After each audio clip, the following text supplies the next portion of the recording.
시청자 여러분 안녕하십니까? 월요일 뉴스나이트 시작합니다. 12.3 비상계엄 선포에 이은 정권교체 이후 사상 처음 동시에 가동된 이른바 3대 특검 수사가 김건희 특검 활동 종료와 함께 막을 내렸습니다.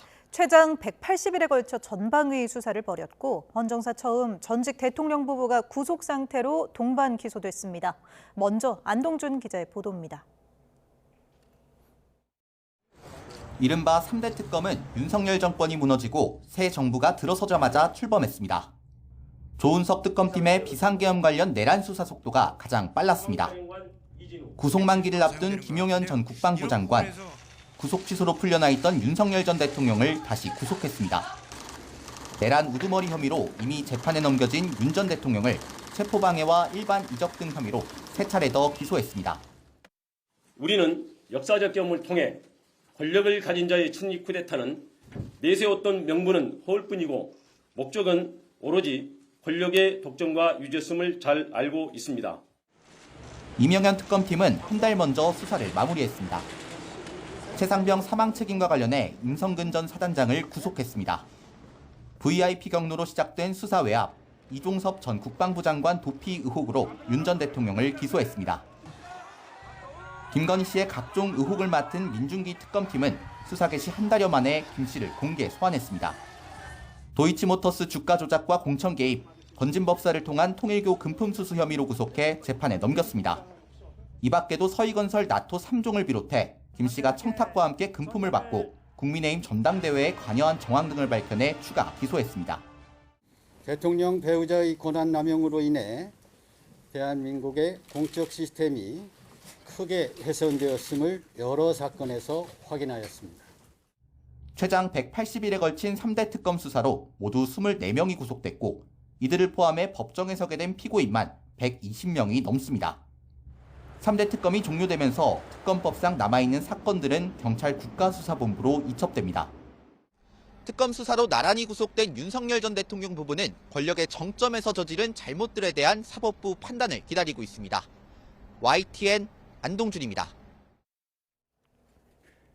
특검은 김건희 씨가 사실상 대통령 권력을 누렸다고 판단했습니다. 국민의 눈길이 미치지 않는 장막 뒤에서 국정에 개입했다고도 비판했습니다. 이어서 권준수 기자가 보도합니다.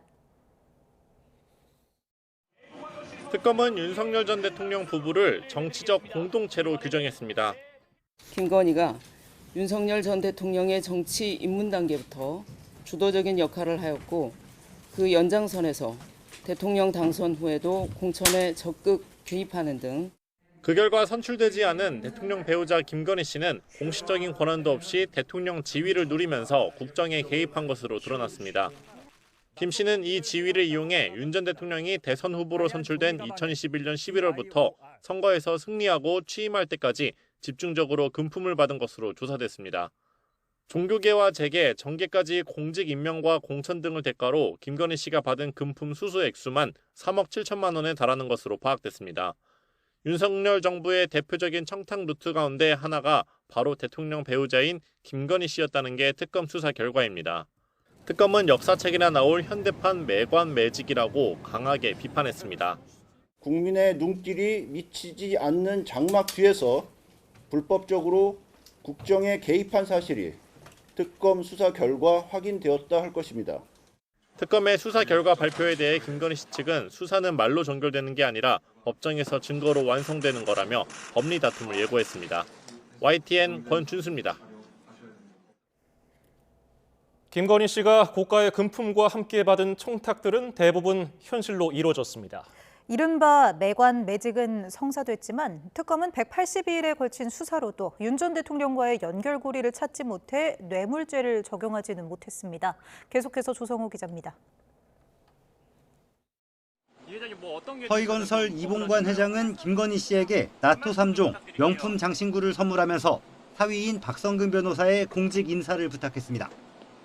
박 변호사는 윤석열 정부의 첫 국무총리 비서실장에 임명됐습니다. 이배용 전 국가교육위원장은 금 거부기를 준 이후에 자리를 얻었습니다. 사업가 서성빈 씨도 명품 시계를 전달하고 며칠 뒤 대통령실과 로봇계 납품 계약을 맺었습니다. 김 씨가 아니라 윤석열 전 대통령의 공무와 관련된 청탁들로 상당수는 이들이 바라는 대로 이뤄졌습니다. 그런데 특검은 김 씨를 뇌물 대신 알선 수재 혐의로 기소했습니다. 민간인인 김 씨에게 적용하려면 윤 전 대통령과 공모 여부를 밝혀야 하는데 연결고리를 찾지 못한 겁니다. 특검 조사에서 그 사실을 전혀 알지 못했다고 부인하고 있으나 이를 쉽게 믿기는 어렵다 할 것입니다. 두 사람이 부부라는 특수한 사정을 고려하더라도 윤 전 대통령이 알았다고 볼 직접적인 증거가 충분하지 않다고 특검은 판단했습니다. 특히 윤 전 대통령이 재구속된 이후 한동안 특검 수사에 협조하지 않는 등 조사가 지연된 것에 대한 아쉬움을 드러냈습니다.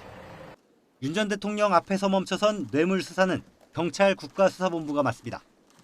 특검 관계자는 향후 재판 과정에서 관련자들 진술이 바뀔 수 있고 경찰에 의해 다른 증거들이 수집될 가능성도 있어서 이첩했다고 설명했습니다.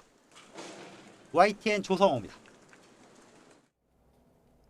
특검은 법률 체계의 한계로 합당한 처벌이 어려워진 데 대한 아쉬움을 토로했습니다. 대통령 당선인, 영부인 신분으로 저지른 범행에 대한 규정 미비를 지적하며 보완의 필요성을 강조했습니다. 이경국 기자입니다. 기존 법률의 한계로 합당한 처벌에 크게 부족함이 있음을 안타깝게 생각합니다. 귀금속과 명품 가방 1억 원을 훌쩍 넘는 이호환 화백 그림에 이르기까지 특검은 김건희 씨의 반복적 금품 수수를 헌법질서 파괴로 규정했습니다. 다만 영부인에 대한 처벌 규정이 없어 법정형이 낮은 알선수재 혐의를 적용할 수밖에 없었던 데 대한 강한 아쉬움을 드러냈습니다. 특검은 알선수재 혐의는 가중처벌에도 7년 6개월 이상 선고할 수 없다며 형평에 맞지 않는다고 지적했습니다. 그런 만큼 영부인을 공무원으로 간주하는 규정을 만들어 국민 법감정에 맞지 않는 공백을 없애야 한다고 강조했습니다. 특검은 청탁금지법의 문제점도 함께 지적했습니다. 적용 대상인 공직자의 대통령 당선인이 포함되지 않아 청탁 대가로 금거부기를 건넨 이배용 전 국가교육위원장을 처벌할 수 없었다며 법률 개정이 필요하다고도 설명했습니다. 윤석열 전 대통령의 공천 개입과 관련해서도 법률상 미비점이 드러났다는 게 특검 시각입니다. 윤 전 대통령이 당선인 신분으로 김영선 전 의원 공천에 개입한 사실은 확인됐지만 김영선이 경선 때도 열심히 뛰었으니까 너는 김영선이 좀 해줘라 그랬는데 이게 말이 많네. 공직선거법상 당선인이 공무원으로 규정되지 않아 선거법 위반으로 처벌할 수 없었다는 겁니다. 특검은 이를 두고도 입법 논의가 필요한지 검토해야 한다고 덧붙였습니다. YTN 이경국입니다. 쿠팡이 약 1조 6천억 원이 넘는 규모의 보상안을 발표했습니다. 현금이 아닌 구매 이용권 형식으로 1인당 5만 원을 지급한다는 설명입니다. 하지만 플랫폼별로 이용권을 쪼개놓고 실제로 쿠팡에서는 5천 원만 사용하도록 해 꼼수 논란이 커지고 있습니다. 오동건 기자가 보도합니다. 쿠팡이 밝힌 보상안 규모는 1조 6,850억 원, 1인당 5만 원에 해당합니다. 와우 멤버십 회원과 일반 회원에게 모두 지급하고 개인정보 유출 통지를 받고 쿠팡을 탈퇴한 고객도 포함됩니다. 이용권을 세부 항목별로 보면 쿠팡과 쿠팡 이츠로 각각 5천 원권이 지급되고 여행 상품인 쿠팡 트래블 이용권 2만 원, 화장품 등 뷰티 플랫폼인 알럭스 이용권 2만 원까지 모두 4가지로 나뉘어 있습니다. 하지만 탈퇴 회원의 경우 다시 가입해야 이용권을 쓸 수 있고 사업군별로 보상이 쪼개져 있어 불만이 적지 않습니다. 불안해가지고 탈퇴를 했는데 이 보상을 또 받으려면 다시 가입을 해야 되는데 그렇게 되면 개인정보를 다시 입력해야 되잖아요. 특히 알럭스에 2만 원이 배정된 점도 논란입니다. 알럭스는 쿠팡이 정품 럭셔리 쇼핑 앱으로 내세운 고가 상품 위주 플랫폼입니다. 제가 직접 쿠팡 알럭스에 들어와 봤습니다. 2만 원 이용권을 받으면 살 수 있는 제품이 있는지 검색해 봤습니다. 대부분의 제품이 2만 원을 넘어서 내 돈을 더 내야만 사용할 수 있는 구조였습니다. 사용자가 많은 쿠팡과 쿠팡이츠에는 5천 원만 배정하고 신규 사업군에 2만 원을 배정하면서 보상안까지 신사업 홍보에 활용한다는 지적도 나옵니다. 헤럴드 로저스 임시대표는 책임있는 조치를 위해 보상안을 마련했다고 밝혔지만 정작 책임의 정점에 있는 김범석 의장은 사퇴 한 달 만에 사과문만 공개한 뒤 청문회 출석은 거부했습니다. 국회 연석 청문회를 앞두고 사과문과 보상안을 잇따라 내놓은 쿠팡. 여론을 돌리려는 국면 전환용 카드이자 시장 점유율을 늘리기 위한 꼼수라는 비판이 커지고 있습니다. YTN 오동건입니다. 경찰이 산업재해 은폐 지시 의혹을 받는 쿠팡 김범석 의장 사건을 서울경찰청 형사기동대에 배당하고 본격 수사에 나섰습니다. 쿠팡에서 일하다 숨진 직원들의 유가족은 김 의장의 사과문에 산업재해 관련 내용은 빠졌다며 반발했습니다. 조경원 기자의 단독 보도입니다. 쿠팡에서 일하다 숨진 직원 4명의 유족과 시민단체가 쿠팡 본사 출입문에 죽음의 배송과 같은 스티커를 붙입니다. 이들은 김범석 의장 사과문에 산업재해 은폐 의혹은 없었다. 쿠팡과 전쟁이라도 선포하고 싶은 심정이라며 분노를 숨기지 않았습니다. 한 성실한 노동자를 미련하고 어리석은 나사쯤으로 생각한 김범석의 산재 신청과 민사소송을 진행하면서 집과 생활터전까지 모든 것을 잃었습니다.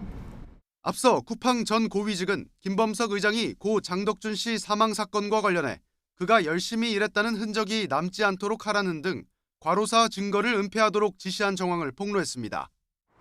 김 의장은 결국 산업재해 은폐 지시 혐의로 고발됐는데 YTN 취재 결과 서울경찰청 광역수사단이 본격적인 수사에 착수한 것으로 확인됐습니다. 이 죽음은 사고가 아닙니다. 살인적인 노동 환경이 만들어낸 사회적 타살입니다. 이런 가운데 쿠팡이 질병 때문에 숨졌다고 주장했던 사망 노동자 측에 거액의 보상금을 지급했다는 주장이 제기됐습니다. 쿠팡 계약직 직원이던 40대 A씨는 지난 2020년 5월 쿠팡 인천물류센터 화장실에서 숨진 채 발견됐습니다. 쿠팡은 그동안 질병에 의한 사망이라며 산업재해가 아니라고 주장했는데 내부 문건에서는 질병사망보험금과 진단금 명목으로 유족 측에 모두 1억 1천만 원을 지급한 것으로 나타났습니다. 당시 사인이 주요 과로사 유형으로 꼽히는 허혈성 심장질환이었던 만큼 쿠팡이 산재 가능성을 알고 유족을 회유한 것으로 의심되는 대목입니다. 쿠팡 측은 이에 대해 직원 복지 차원에서 임직원 단체보험에 가입해 있으며 단체보험은 산재보험과 관계없다는 입장을 밝혔습니다. 유족 측과 쿠팡의 주장이 첨예하게 엇갈리는 가운데 김범석 의장 산재 은폐 의혹을 수사하는 경찰이 조직적인 범행 여부를 가려낼 수 있을지 주목됩니다. YTN 조경원입니다. 이재명 대통령이 오늘 통합을 상징하는 넥타이를 메고 취임 반년여 만에 처음으로 청와대로 출근했습니다. 문재인 전 대통령 퇴임 이후 1330일 만에 청와대는 다시 대통령 집무 공간이 됐습니다. 강진원 기자입니다. 오전 9시를 조금 넘긴 시각, 이재명 대통령의 전용차가 청와대 정문을 통과합니다. 밖에서 이를 지켜보던 지지자들은 대통령을 연호합니다. 본관에 도착한 이 대통령은 유성락 안보실장과 김용범 정책실장 등 마중 나온 참모들과 인사를 나눕니다.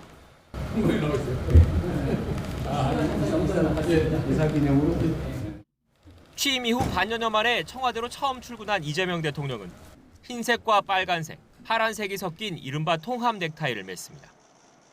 지난 6월 4일 취임 선서 때를 비롯해 중요한 자리에서 착용했던 바로 그 넥타이입니다. 문재인 전 대통령 퇴임 이후 1330일 만에 청와대로 복귀한 날, 국민 통합 의지를 거듭 강조한 거란 해석이 나옵니다. 보신 대로 색깔이 3가지가 섞여 있는 메시지가 담겨 있습니다. 소통과 그리고 통합의 메시지라고 할 수 있겠고요. 이 대통령은 참모들과 주요 국정 현안을 논의하고 경내에 있는 국가위기관리센터를 찾아 재난재해와 안보 대비 태세도 점검했습니다. 청와대 복귀 첫날엔 상징성이 큰 본관으로 출근했지만 이 대통령은 평소엔 직원 업무동에 마련된 집무실을 주로 사용할 예정입니다. 참모진과 수시로 소통하며 업무 효율성을 높이겠다는 대통령의 의지가 반영된 것으로 보입니다. YTN 강진원입니다. 이재명 정부 내각에 이해훈 전 의원이 발탁되자 정치권 후폭풍이 거셉니다. 국민의힘은 젖을 물타기 인사라면서 비판 수위를 높였는데 민주당은 엄호하면서도 복잡한 속내가 엿보입니다. 임성재 기자입니다. 기획예산처 장관 후보자 지명 소식에 이해훈 전 의원을 즉각 제명했던 국민의힘은 개탄스럽고 참담하다며 연이틀 날선 비판을 이어갔습니다. 이런 배신자 코드 탕평책은 처음 봤다. 돈풀기 확장 재정 실패를 덮으려는 정치적 방패용 저질 물타기 인사다. 그 수위도 남달랐습니다. 지금의 여러 이슈들을 덮기 위해서 그리고 무늬만 협치하는 모양을 갖추기 위한 것이라고 생각합니다. 참담한 마음입니다. 이 후보자를 직접 겨냥해 은전 30냥의 예술을 판 유다, 자리를 위해 영혼을 판 자로 비유하며 분풀이를 이어갔습니다. 대체 어떤 뇌구조이길래 이재명 정부의 제안을 덥석 물었는지 국민의 가슴에 대못질을 하는 것인지 묻고 싶습니다. 민주당은 이재명 대통령의 신용과 통합 의지 그리고 이 후보자의 전문성에 초점을 맞춰 엄호에 나섰습니다. 하지만 비상계엄과 윤석열 전 대통령 탄핵 국면에서 보여준 내란 옹호 발언과 행동에 대해선 사과하라고 조건을 달았습니다. 윤석열을 옹호했던 발언과 행동에 대해서 분명하게 청문회에서 입장을 밝히고 국민 앞에 사과하고 사죄할 건 해야 된다. 당내에선 공개적인 우려의 목소리도 터져나왔습니다. 윤 전 대통령 탄핵에 반대한 이 후보자의 기본 판단력에 의구심을 품는가 하면 왜 대통령 인사권 행사의 대상이 됐는지 의문이라는 반응도 이어졌습니다. 그 이해운 후보자에 대해서 좀 이견을 표명한 의원님들 계신데 현재 그 후보자의 그 태도가 중요한 것이라고 보여지고 소수 야당들도 저마다 말을 보태며 이해운 사태에 참전했습니다. 보수 야권 개혁신당은 이 후보자를 배신자로 몰 때가 아니라며 일단 관망에 나섰지만 친여권인 조국혁신당은 청와대 설명을 요구했고 진보당은 내란 비호인사 장관 지명을 즉각 철회할 것을 촉구했습니다. 이해운 후보자 파격 발탁이 정치권의 가장 뜨거운 감자가 되는 분위기입니다. 이 반신반의하는 여당과 이 복수심에 이를 가는 야당이 서로 다른 공세를 펼 수도 있는데 이 청문회 과정이 녹록지 않을 거란 전망이 나오는 이유입니다. YTN 임성재입니다. 이재명 정부 초대 기획예산처 장관으로 지명된 이해훈 후보자가 청문회 준비 절차에 들어갔습니다. 이 후보자가 과거 12.3 비상계엄을 옹호했다는 논란도 이어지는 가운데 이 대통령은 후보자 본인이 직접 과거와 단절해야 한다고 말했습니다. 홍민기 기자입니다. 보수 중진 정치인으로 이재명 정부 기획예산처 장관에 파격 발탁된 이해훈 후보자가 지명 다음 날 출근과 함께 인사청문회 준비에 들어갔습니다. 이 후보자는 인구, 기후위기 등에 대응하기 위해 장기적인 안목에서 기획과 예산을 짜겠다고 밝혔습니다. 불필요한 지출은 찾아내서 없애고 민생과 성장에는 과감하게 투자하는 그런 방식이 필요하다고 봅니다.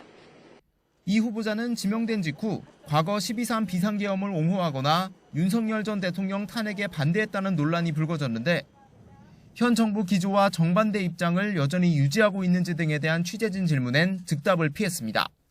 하지만 이 같은 논란을 두고 여권에서도 우려가 잇따르자 이 후보자를 지명한 이재명 대통령도 입장을 밝혔습니다. 이 후보자 관련 언론 보도 등을 보고받은 뒤 용납할 수 없는 내란 관련 발언에 대해선 단절 의사를 더 표명해야 한다고 말한 것으로 전해졌습니다.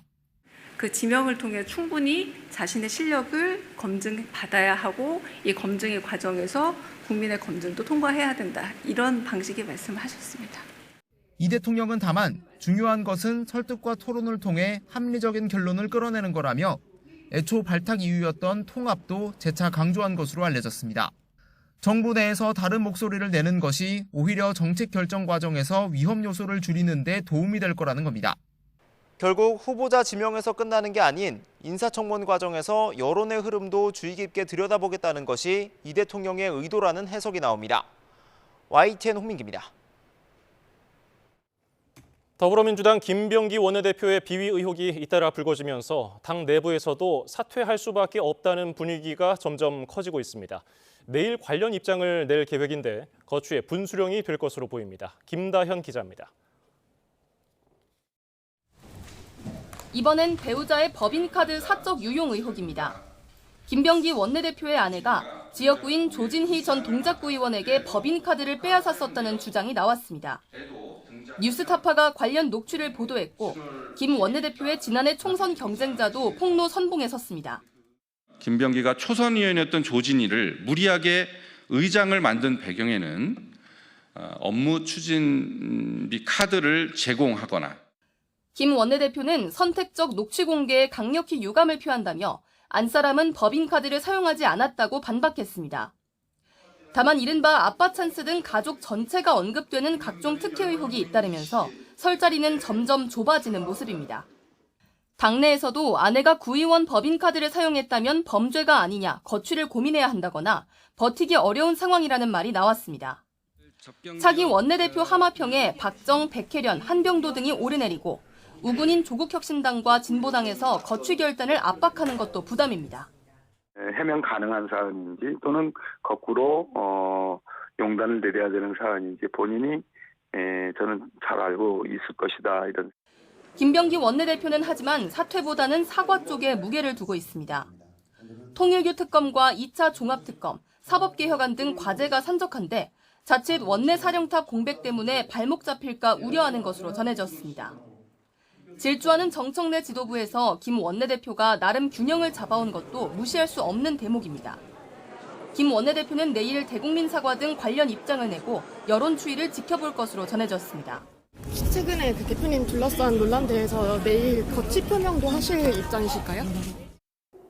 공교롭게도 민주당 최고위원 보궐선거가 이른바 명청 대리전으로 진행되는 상황에서 원내대표 거취 문제가 불거졌습니다.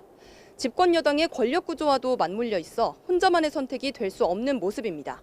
YTN 김다현입니다. 전남 무안공항에서 제주항공 여객기 사고로 179명이 숨진 참사가 벌어진 지 1년이 됐습니다. 무안국제공항에서는 희생자들을 애도하는 추모식이 거행됐는데요. 유가족들은 조속한 진상규명과 책임자 처벌을 촉구했습니다. 보도에 나현호 기자입니다.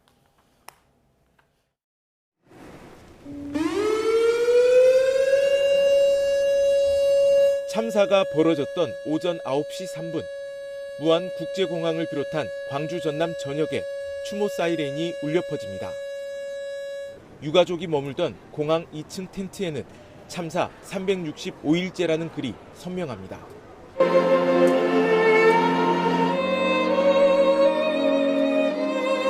애잔하고 비통한 현악기의 울림과 떨림이 적막하던 공항에 공간을 가득 채웁니다. 활주로에 동체 착륙을 시도하다가 둔덕 콘크리트 시설에 충돌해 179명이 숨진 참사가 난 지 1년. 희생된 탑승자 이름이 한 사람 한 사람 낭독되는 사이 곳곳에서는 절규와 통곡이 터져나옵니다. 위패 아래 국화를 놓고 먼저 간 가족의 이름이 적힌 탑승권을 쥐며 오열합니다. 남보다 눈물로 살고 이렇게 살아서 뭐 할 것 같아요. 저는 가고 싶어요. 진짜 내 딸을 보러 가고 가고 싶어요. 1층에 마련된 합동 분향소에는 추모객들의 발길이 끊이지 않습니다. 매번 반복되는 참사가 더는 없기를 한 마음으로 바랐습니다. 저희 근처에 일어난 굉장히 큰 사건이었기 때문에 그거에 대해서 큰 추모심 같은 거를 가지고 저는 이런 사건이 일어나지 않았으면 하는 마음으로 헌화를 했습니다. 지난 1년 동안 유가족들은 유언비어를 비롯한 2차 가해에 시달려야 했습니다. 진상규명은 더디고 책임자 처벌은 이루어지지 않는 사이 유가족 4명이 세상을 떠났습니다. 유가족이 바라는 것은 특별한 대우가 아닙니다. 은폐 없는 조사, 배제 없는 참여, 예외 없는 책임, 그리고 다시는 이런 참사가 반복되지 않도록 하는 국가의 최소한의 의무입니다. 1년 전 대형 참사가 벌어졌음에도 그 뒤로도 크고 작은 참사가 잇따르는 현실입니다. 이제껏 진상규명은 지지부진한 데다 책임자 처벌은 단 한 명도 이루어지지 않은 상황 속에서 유가족들의 아픔은 조금도 아물지 못하고 있습니다. YTN 나연호입니다. 정부는 참사 이후 전국 7개 공항의 방위각 시설 개선을 발표했는데요. 연내 완공을 약속했지만 1년이 지난 현재 절반가량만 완료됐습니다. 활주로 이탈 방지 시설은 2028년은 돼야 도입이 가능할 전망입니다. 차유정 기자가 보도합니다. 12구 여객기 참사 피해를 키운 원인으로 지목된 방위각 시설 로컬라이저. 연초 정부는 무안공항을 포함해 충돌 피해를 일으킬 수 있는 전국 7개 공항 9개 시설물에 대해 연내 개선을 완료하겠다고 약속했습니다. 특별 안전 점검 결과를 토대로 공항 시설 안전 개선 방안을 수립하고 즉시 추진할 예정입니다. 1년이 지난 지금 진행 상황은 어떨까? 7개 공항 가운데 약속대로 연내 공사가 완료된 공항은 광주, 포항, 경주와 31일 완공되는 여수 등 3곳뿐입니다. 4개 공항은 아직입니다. 우선 김해와 사천공항은 개선해야 할 방위각 시설이 2개로 1개씩 순차적으로 공사하느라 늦어졌습니다. 동시에 철거할 경우 안전성이 우려됐다는 게 국토부 설명입니다. 무안공항은 유가족들이 진상규명을 요구하며 현장을 지키고 있어서 아직 그대로인 상황이고, 제주공항은 강풍과 해무 영향 때문에 내년 8월에야 공사를 진행할 수 있습니다. 제주공항의 이용객들이 경주 포항공항 이용객보다 훨씬 많습니다. 그러면 거기에 대한 위험성 평가 같은 걸 해서 우선순위를 매겨줘야 됨 불구하고, 방위각 시설 개선과 함께 정부가 발표했던 또 다른 대책은 활주로 이탈 방지 시설 이마스였습니다. 항공기가 착륙 후 활주로를 벗어날 경우 시멘트 블록 등이 파괴되면서 속도를 줄이는 장치로 포항, 경주 등 4개 공항의 도입이 검토됐는데 아직도 기본계획 수립 용역 단계에 머물고 있습니다. 정부 관계자는 해외 제작사가 공급하는 만큼 발주와 계약 절차 등을 거치면 시간이 필요해 2028년 도입을 목표로 하고 있다고 설명했습니다.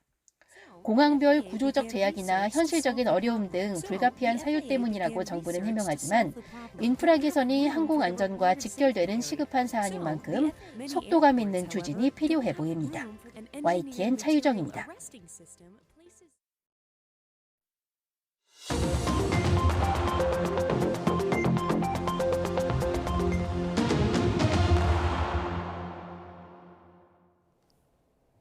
정치권 관심 뉴스 살펴보는 포커스 나이트 시간입니다. 오늘은 강성필 민주당 부대변인, 정광재 동현정치연구소장과 함께합니다. 어서 오십시오. 안녕하세요. 예, 보수 진영 인사인 이해훈 전 의원의 기획예산처 장관 후보자 지명을 놓고 여진이 이어지고 있습니다. 여야 반응 듣고 오시겠습니다. 청문회를 지켜봐야 한다 이런 입장이고요. 이해훈 지명자 당사자도 윤석열을 옹호했던 발언과 행동에 대해서 분명하게 청문회에서 입장을 밝히고 국민의 한 사람으로서 국민 앞에 사과하고 사죄할 건 해야 된다. 자신의 영혼을 팔고 자리를 구걸하는 모습을 보니까 이런 배신적 행위를 정치에 이용하는 이재명 정권의 교활함에 다시금 놀랍습니다. 보수 세력이 극우 노선을 걸으며 집권해도 국민의 삶이 나아지지 않으니 결국 사람들은 등을 돌렸습니다. 누군가 등을 돌렸다면 왜 떠났는지 그 이유를 살펴야지 떠난 사람을 저주해서 무엇을 얻겠습니까? 예, 이해훈 후보자 발탁 소식에 여야 모두 깜짝 놀란 분위기인데요. 먼저 부대변인께서는 어떻게 보셨습니까? 일단 저도 좀 깜짝 놀랐습니다. 그럼에도 불구하고 어쨌든 간에 대통령의 인사권에 대해서 존중해야 되는 것이 맞다라고 생각을 합니다. 근데 이제 당내에서도 사실 이해훈 이 후보자가 올해 1월 달만 하더라도 탄핵 반대 집회 나가가지고 또 발언도 하시고 그런 보도를 제가 들었잖아요. 그래서 거기에 대해서 좀 지적을 하려고 해도 실상 국민의힘에서 더 거세게 배신자네 유다네 막 이렇게 비난을 해버리니까 저희 민주당에서 이해훈 후보자에 대해서 비판을 하고 있는 목소리들이 제대로 들리지는 않고 오히려 이제 보수 정당이 본인들이 경제 잘한다고 하잖아요. 그러니까 경제 잘하시는 분도 좀 모셔다가 이재명 정부도 좀 성공하기 위해서 좀 이 어떤 해안을 같이 나누자는 건데 이게 뭐가 그렇게 잘못되는 건지 국민들이 느끼기에도 자기 편 사람만 막 쓰는 것보다 상대편도 좀 불러가지고 실력 있는 분들은 불러가지고 같이 좀 머리를 맞대고 나라를 위해서 뭔가 해안을 짜내는 그런 모습 보이는 게 그렇게 나쁜가? 그래서 정규재 그러니까 대표적인 이 보수 농객 아닙니까? 이분도 실용적인 국정 운영이다. 역시 이재명 대통령 2년보다 실력을 더 중요하게 여기는 사람이다. 또 조갑재 대표 보수 인지를 쓸 줄 아는 정치력, 좌우를 포섭할 수 있는 능력이 있다.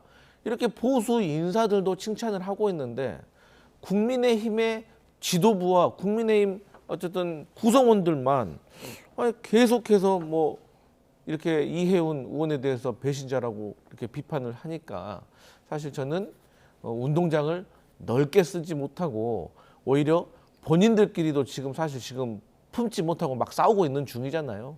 그런 모습만 조금 더 부각될 것 같다 이렇게 느껴집니다. 예, 이해훈 장관 후보자에 대해서 국민의힘에서는 최고위에서 거의 뭐 아주 빠른 속도로 제명했고요. 아까 김재원 최고위원은 영혼을 팔고 자리를 구걸하는 모습이라고 이렇게 강하게 비판하는 이유는 뭡니까? 일단 깜짝 인사였고 충격적인 인사였습니다. 당에서 전혀 예상하지 못했던 인사고 이분과 관련해서 제명이라는 카드를 이례적으로 아주 빠르게 진행한 것은 전 두 가지 측면이 있었다고 봅니다. 하나는 이해훈 후보자와 관련한 처신 문제입니다. 적어도 기획예산처 장관이 되려고 한다면 대통령부터 언지를 받았을 거 아닙니까? 대통령실로부터. 그 대략 3주 전에 받았다고 해요. 3주라면 충분히 어떤 식으로든 본인이 당적과 관련한 부분은 정리를 했어야 한다고 생각합니다. 그런데 아무도 모르고 일종의 양다리를 걸친 거 아니겠습니까? 요새 젊은 친구들에게 제일 혐오의 대상이 되는 게 환승연애라고 하는데 이른바 환승 정치를 한 거예요. 이쪽에서는 기획예산처 장관 자리를 받아놓고 이게 안 되면 혹시 이 국민의힘에서 계속 지역위원장 자리 해갖고 정치해야지라고 생각했기 때문에 버리지 않은 거 아니겠습니까? 이런 정도의 문제라면 적어도 이 제안을 받았고 본인이 거기에 응했다면 우리 당과 관련한 활동은 모두 접었어야 한다고 판단합니다. 두 번째는 지금 우리 당이 민주당의 입법 폭주와 관련해서 정말 전 당원이 하나가 돼서 싸우고 있습니다. 내란 전담 재판부라든가 허위 조작 정보 처벌법과 관련한 것은 위헌성이 대단히 많기 때문에 이번 막기 위해서 하나로 뭉쳐서 지금 필리버스터 했던 그 시점에 이렇게 이재명 정부에 가서 국무위원회 한 사람으로 일할 생각을 했다는 거, 이런 부분에 대해서 당원들이 크게 실망하고 있기 때문에 이 제명이라는 카드를 빨리 꺼내들지 않을 수 없었다라고 판단합니다. 예, 앞서도 부대변인께서 말씀해 주셨지만은 이해훈 후보자가 과거에 비상계엄을 옹호하거나 윤 전 대통령 탄핵에 반대했다는 논란에 대해서 이재명 대통령은 스스로 단절 의사가 표명하는 게 필요하다 이렇게 얘기를 했는데 이 후보자가 관련 입장을 밝힐까요? 일단 오늘 이해훈 후보자가 말씀하시기로는 그러니까 뭐 당협위원장으로서 집회 한번 따라가서 한번 발언을 했다. 그러니까 쉽게 말해서 뭐 휩쓸려서 갔다. 뭐 이런 취지로 저는 이해할 수 있을 것 같습니다. 근데 옳지 않죠. 그러니까 이분이 그래도 3선 국회의원 아닙니까? 그런데 뭐 물론 이분도 계엄은 잘못됐다고 그때 당시에도 그렇게 생각했다고 하지만 누가 봐도 탄핵은 돼야 되는 거 아니겠습니까? 군인이 총 들고 국회 들어와가지고 창문 깨고 선관위 침탈하고 그랬는데 당연히 파면돼야죠. 그런데 그 부분에 있어서 제대로 말을 못했던 것은 이분도 잘못했다고 저는 생각을 해요. 하지만 우리가 또 이제 현실 정치를 하고 있는데 이분이 뭐 현역도 아니고 원외 당협위원장이잖아요. 그렇기 때문에 또 당의 어떤 그 당론에 대해서 적극적으로 잘못됐다고 어필하는 것은 조금 용기가 있는 행동인데 거기에 못 미쳤다는 것은 잘못된 것이고, 그럼에도 불구하고 이제 현재가 중요하잖아요. 왜? 좀 국민의힘은 지금도 탄핵 반대 당론을 철회를 안 했잖아요. 그런데 어쨌든 지금 현재 상황은 이해훈 후보자도 뭐 계몽이 됐는지 어쨌든 지금은 잘못됐다, 탄핵돼야 한다라는 입장으로 선회를 했기 때문에 저는 이 부분에 있어서는 다시 한번 국민들께 조금 사과드리는 양해를 저는 구해야 되는 과정이 필요하고, 자꾸 이제 국민의힘이 뭐 환승연애인데 이거 환승하면 되겠냐 뭐 이런 식으로 얘기하시는데 저는요, 왜 환승할 수밖에 없었는지 그 이유에 대해서 한번 국민의힘이 좀 돌아보셔야 된다. 왜냐하면 국민의힘이요 지금 계속 쪼그라들고 있어요. 그러니까 계속 이제 앞으로 추가적으로도 이재명 대통령이 보수 인사들을 또 영입할 것이다 라는 또 설이 돌고 있으니까 계속 또 쪼그라들고 오히려 이 보수의 어떤 스탠스도 지키지 못하고 더 극으로 갈 수밖에 없는 이런 우려가 클 겁니다.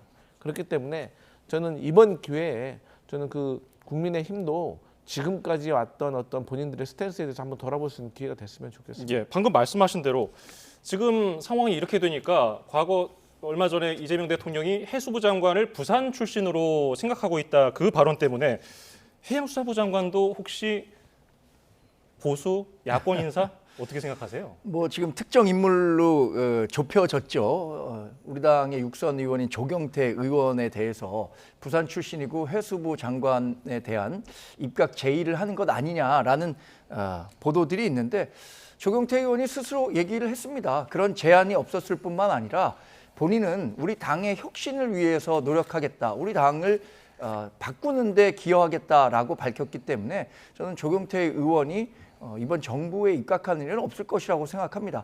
또 조 의원 같은 경우엔 지난 당대표 선거에서 떨어지기는 했지만 당을 완전히 바꿔보겠다라는 의지를 갖고 후보로까지 뛰었던 분인데 이런 정도의 정치적인 제스처에 대해서 응할 분은 아니라고 생각합니다. 저는 굉장히 걱정되는 것은 이해훈 후보자가 이재명 정부의 경제 정책과는 완전히 다른 그 경제 철학을 갖고 있는데 여기에 간다고 해서 본인의 의견을 관철시킬 만한 능력이나 의지가 있겠느냐 이겁니다. 자칫 뭐 이재명 정권이 하고자 하는 정책에 그냥 들러리 서는 정도에 머무는 수준 아닐까라고 우려하는 목소리들이 벌써부터 나오거든요. 그래서 이런 제안이 왔었을 때 저는 사실 이해훈 후보자가 거절하는 게 가장 현명한 방법이었다고 생각하는데 지금 이렇게 만약에 입각이 된다면 전 그 경제학자적 양심 세상에 아부한다 뭐 이 곡학아세란 말 있잖아요. 이 곡학하지 않고 정말 갖고 있는 철학 제대로 이재명 대통령에게 쓴소리할 수 있는 그런 국무위원이 돼주기를 이왕에 가신다면 기대해 봅니다. 예, 이해훈 후보자 청문회는 과연 어떤 모습일까? 많은 분들이 좀 우려도 하시고 그런 장면을 본 적이 대부분 없으시기 때문에요. 어떻게 전망하세요? 저는 이제 크게 세 가지가 이제 쟁점이 될 거라고 생각을 합니다. 첫 번째는 우리가 앞서서 논의했던 것처럼 과거 이제 윤석열 전 대통령 탄핵에 반대했던 거에 대해서 사실 비판이 쏟아지겠죠. 민주당에서는. 그리고 이제 국민의힘에서는 우리 정광재 대변인께서 말씀하셨던 것처럼 아니 당신 지금까지 긴축 재정 그쪽 분야에 있어서는 좀 매파적인 성격을 가진 분 아니었냐. 그런데 이재명 정부는 확장 재정을 기조로 하고 있는데 이거 가서 역할을 할 수 있겠느냐. 들러리만 서는 거 아니냐라는 이제 우려가 나올 수가 있습니다. 그런데 뭐 답은 이미 나와 있습니다.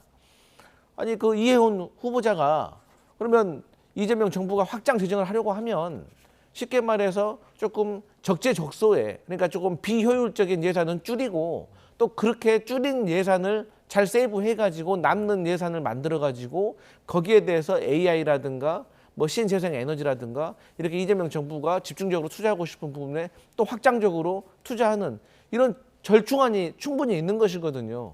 그리고 의견이 다른 사람들이 만나서 토의하고 계속 얘기를 해야지 뭔가 절충안이 만들어지고 그런 부분에서 발전하는 거 아니겠습니까? 그리고 또 국민의힘에게도 일종의 지금 권한을 주는 거잖아요. 그러면 또 국민의힘도 국회에서 이렇게 싸우지만 말고 아니 본인들이 이렇게 배출해낸 또 뭐 기획예산처 장관이면 그 예산을 통해서 본인들의 어떤 입장이라든가 제대로 된 견제의 어떤 내용을 주문을 할 수 있는 것이기 때문에 저는 이게 청문회를 통해 가지고 조금 품격 있고 좀 논리적인 어떤 토의가 좀 됐으면 좋겠다라고 생각하고 마지막 부분이 이제 도덕성 문제가 될 것 같아요. 그런데 저는 이 부분에 있어서 사실 걱정하지 않습니다. 아니 국민의힘에서 공천을 5번이나 받은 분이에요. 근데 문제가 있다면 그 국민의힘의 공천 문제가 잘못된 거 아니겠습니까? 공천 절차가.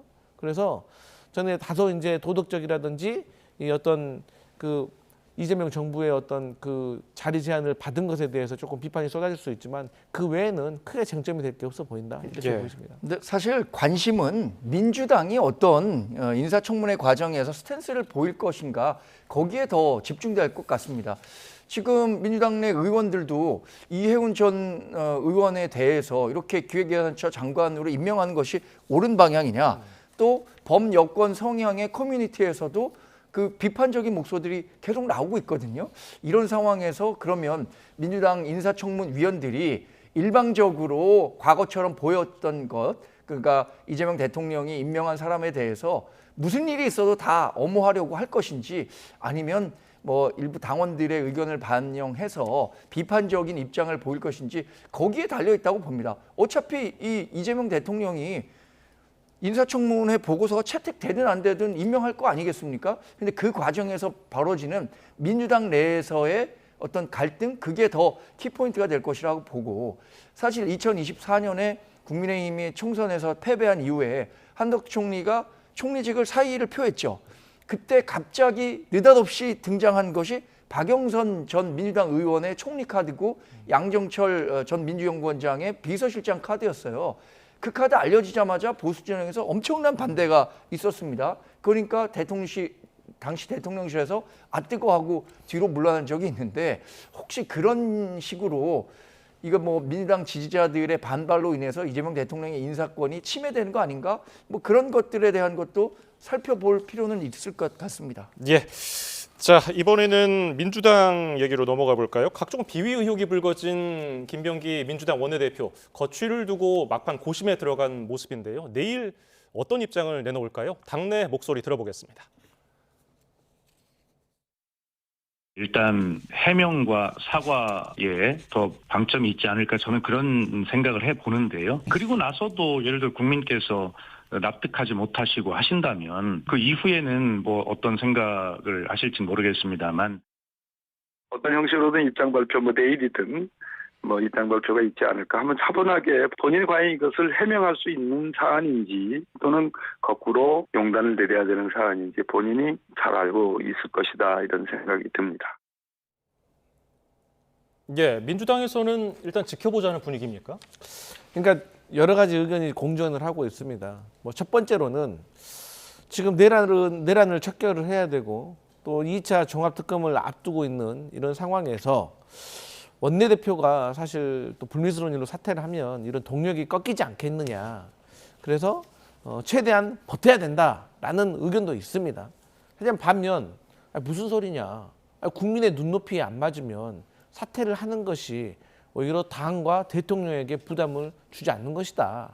지금 현재의 상황은 김병기 원내대표 개인의 어떤 문제가 아니라 이미 당과 대통령의 지지율에 영향을 줄 수 있는 상황으로 확대되고 있다. 그리고 여기서 끝나지 않을 수도 있다. 그렇기 때문에 이 부분을 본인이 결자 해지해야 된다라는 의견도 공존을 하고 있습니다. 하지만 첫 번째건 두 번째건 간에 저는 개인적으로 어쨌든 지금 제기되고 있는 김병기 원내대표에게 제기되고 있는 논란이라든가 의혹에 대해서 본인이 한 번 정도는 이건 이렇고 저건 저렇다. 이건 사실이고 저건 좀 과장됐다. 죄송하다. 잘못했다. 이런 정도의 어떤 사실관계를 본인 입으로 스스로 확인할 수 있는 그런 자리는 한번 마련돼야 된다라고 생각하고 그런 자리가 마련된 이후에 국민의 어떤 여론을 살펴보는 것이 맞다. 저는 그렇게 생각합니다. 예, 지금 계속해서 폭로가 나오고 있는데 2022년뿐 아니라 2020년에도 김 원내대표 배우자의 업무 추진용 법인카드 불법 사용 의혹이 불거졌거든요. 이거 어떻게 보고 계십니까? 사실 김병기 원내대표가 아직까지도 민주당 원내대표 자리를 지키고 있다는 것 자체가 미스테리입니다. 전혀 이 불가능한 일을 만들고 있다고 생각하는데 만약에 우리 당, 국민의힘 원내대표가 이런 정도의 논란에 휩싸였었더라면 국민의힘에서는 벌써 원내대표 내려와라 이런 이야기들이 나왔을 거고 자진 사퇴했을 거라고 저는 확신합니다. 왜냐? 우리 당은 우리 당이 뽑은 대통령도 국민 정서에 어긋나고 명백한 위법 행위가 있었다라면 탄핵을 통해서 대통령도 내려오게 했었어요. 근데 지금 민주당 대하는 태도를 보십시오. 김병기 원내대표에 대해서 지금 제기되는 의혹이 대략 한 10개가 넘습니다. 이 가운데는 실정법 위반은 물론이고 도덕적으로 정말 치명적인 내용들도 많거든요. 근데 어느 누구 하나 목소리 내갖고 김병기 원내대표 이제 원내대표에서 내려와라 라고 얘기하는 사람이 없어요. 한두 사람이 지금 얘기하기 시작했습니다만 그 목소리가 당 전반으로 펴지지 않는 걸 보면 민주당은 이런 정도의 도덕성밖에는 갖고 있지 않구나라고 판단할 수밖에 없는 거고 더군다나 이 최근 나오는 내용들 보면 김병기 원내대표가 2022년 지방선거 과정에서 서울 시당 당시에 지방자치 후보들을 공천관리위원회 간사였었는데 강선 의원을 통해서 1억 원을 전달한 사람에 대해서 단수공천을 했다는 거 확인되고 있잖아요. 지금 언론 보도를 통해서 이런 정도 내용까지 나왔는데도 아직도 침묵하고 있고 원내대표 자리를 지키고 있다는 건 정말 한국 정치 민주당의 수치라고 생각합니다. 예, 이 의혹에 대해서 김 원내대표 측은 안 사람은 카드를 사용하지 않았다. 이렇게 반론했다는 점도 전해드리고요. 청와대에서도 입장을 냈는데 직접 의사표명은 없을 것이다. 뭐 이런 메시지를 냈어요. 이건 어떤 의미로 보세요? 저는 뭐 사실 청와대에서도 원론적인 저는 입장을 낸 거라고 생각을 하고요. 우리 정광재 대변인께서 필요 이상으로 자세히 내용에 대해서 말씀을 해주셨는데 사실 이제 우리 정 대변인께서 말씀하셨던 그런 의혹이 사실이라고 하면 당연히 뭐 원내 대표만 사퇴하는 것이 아니라 그 이상의 책임을 져야 된다라는 것이 저희 민주당 구성원의 생각입니다. 그렇기 때문에 저희가 뭐 지금 막연하게 김병기 원내대표를 지금 뭐 지키려고 하는 것은 아니라는 것을 분명히 말씀드리고, 다만 제가 앞서 말씀드렸듯이 어쨌든 그 의혹과 논란에 대해서 본인의 얘기나 소명은 한번 들어봐야 될 거 아닙니까? 그리고 나서 사실 내칠 때 내쳐야지, 본인에게 어떤 내용도 한 번도 들어보지 않고 바로 사퇴하라라고 하는 것은 저는 국민에 대한 예의도 아니라고 봐요. 국민들은 좀 듣고 싶을 거예요. 김병기 원내대표가 뭐라고 하는지에 대해서. 그래서 어쨌든 지금 제기되고 있는 의혹이 저도 개인적으로는 사실이 아니길 바라고 있지만, 어쨌든 지금 언론에 보도되고 있는 어떤 정황들을 보면 김병기 원내대표가 상당히 어려운 처지에 처해 있는 것은 사실인 것 같다. 이런 말씀 드릴 수 있겠습니다. 근데 정말로 궁금한 것은요. 내일 입장 발표를 한다고 했잖아요. 원내대책 회의에 앞서서 본인의 입장을 발표하겠다라고 했는데 이 자리에서도 본인과 관련한 부분에 대해서 해명, 그러니까 변명만 늘어놓고 원내대표직을 계속 유지하겠다라고 했었을 때 그럼 민주당 어떻게 할 겁니까? 앞으로 지금 이거 끝이 아니라고 보거든요. 보좌진들이 갖고 있는 김병기 원내대표와 관련한 그 부정부패 여러 가지 원내대표직을 유지하기 어려운 정황들이 계속해서 나올 텐데 그거 계속 품고 가겠습니까? 전 정말 민주당이 이렇게 침묵하고 있는 이유를 모르겠어요. 예, 내일 30일 김 원내대표 입장 발표를 지켜보겠습니다. 자, 그리고 김건희 특검 얘기로 넘어가 볼까요? 180일 동안의 수사 결과를 발표했죠. 관련 발언 듣고 오시겠습니다. 수사 결과에 의하면 김건희가 윤석열 전 대통령의 정치 입문 단계부터 주도적인 역할을 하였고, 그 연장선에서 대통령 당선 후에도 공천에 적극 개입하는 등 정치 공동체로 활동해온 것이 명확히 드러났습니다. 대통령의 배우자가 역사책에서나 볼 법한 현대판 매감 매직을 일삼고 국민의 눈길이 미치지 않는 장막 뒤에서 불법적으로 국정에 개입한 사실이 특검 수사 결과 확인되었다 할 것입니다. 예, 상당히 강한 어조도 썼고요. 수사 결과 어떻게 보셨습니까? 일단 그 김건희 특검은 당초에 김건희 씨에게 제기되었던 혐의가 뭐 한 16개 정도 됐었거든요. 예. 그런데 이제 이것을 수사하는 과정 속에서 이게 꼬리에 꼬리를 물고 매감 매직을 한 정황들이 이제 드러난 거 아니겠습니까? 그러다 보니까 사실 이 부분을 조금 매듭을 짓고 조금 굵직굵직한 그런 어떤 아젠다로 넘어갔었어야 되는 건데 조금 그러지 못했던 것이 저는 좀 개인적으로 아쉽다. 예를 들어서 이 양평 고속도로 이 문제는요. 사실 그 양평 군민들이라든지 아니면 그 앞을 나들이를 하러 지나다니는 대한민국 국민들로서는 아주 오래전부터 수건 사업이었어요. 그런데 이게 김건희 씨의 일가가 있는 땅으로 종점이 변경됐다는 것. 그리고 여기에 국토부 장관이라는 사람이 앞장을 서서 추진하려고 하다가 어떤 그 저항에 부딪히니까 갑자기 전면 백지화를 선언해버리는 이러한 과정 속에서 정말로 비리나 불법적인 행위가 없었는지에 대해서 우리가 꼭 밝혀내야 됩니다. 그러니까 김건희 씨가 뭐 금거부기를 받고 명품백을 받고 그림을 받고 이것은 분명히 나쁜 행동이지만 그저 그냥 김건희 개인에 대한 어떤 매감 매직인 거거든요. 근데 국가적인 어떤 예산을 가지고 그것을 곳간을 채우려고 했다던가 그렇게 시도를 했다는 것은 이것은 개인의 문제가 아니라 국가적인 문제이기 때문에 반드시 밝혀야 됩니다. 또 관저 이전 공사와 관련해 가지고도 그거 다 나라 우리 국민들의 혈세 아닙니까? 그걸 가지고 자격도 안 되는 동네 인테리어 업체 21g에게 그것도 하청을 주고 또 여기에 대해서 감사원에 고발 들어왔는데 감사원도 봐주기식으로 제대로 감사하지 않는 이런 국가의 견제작용이 제대로 작용하지 않았던 것에 대해서도 우리가 반드시 밝혀내야 되는데 김건희 씨가 개인적으로 워낙에 비위 행위가 많다 보니까 이것을 제대로 소명할 수 있는 시간이 부족했다.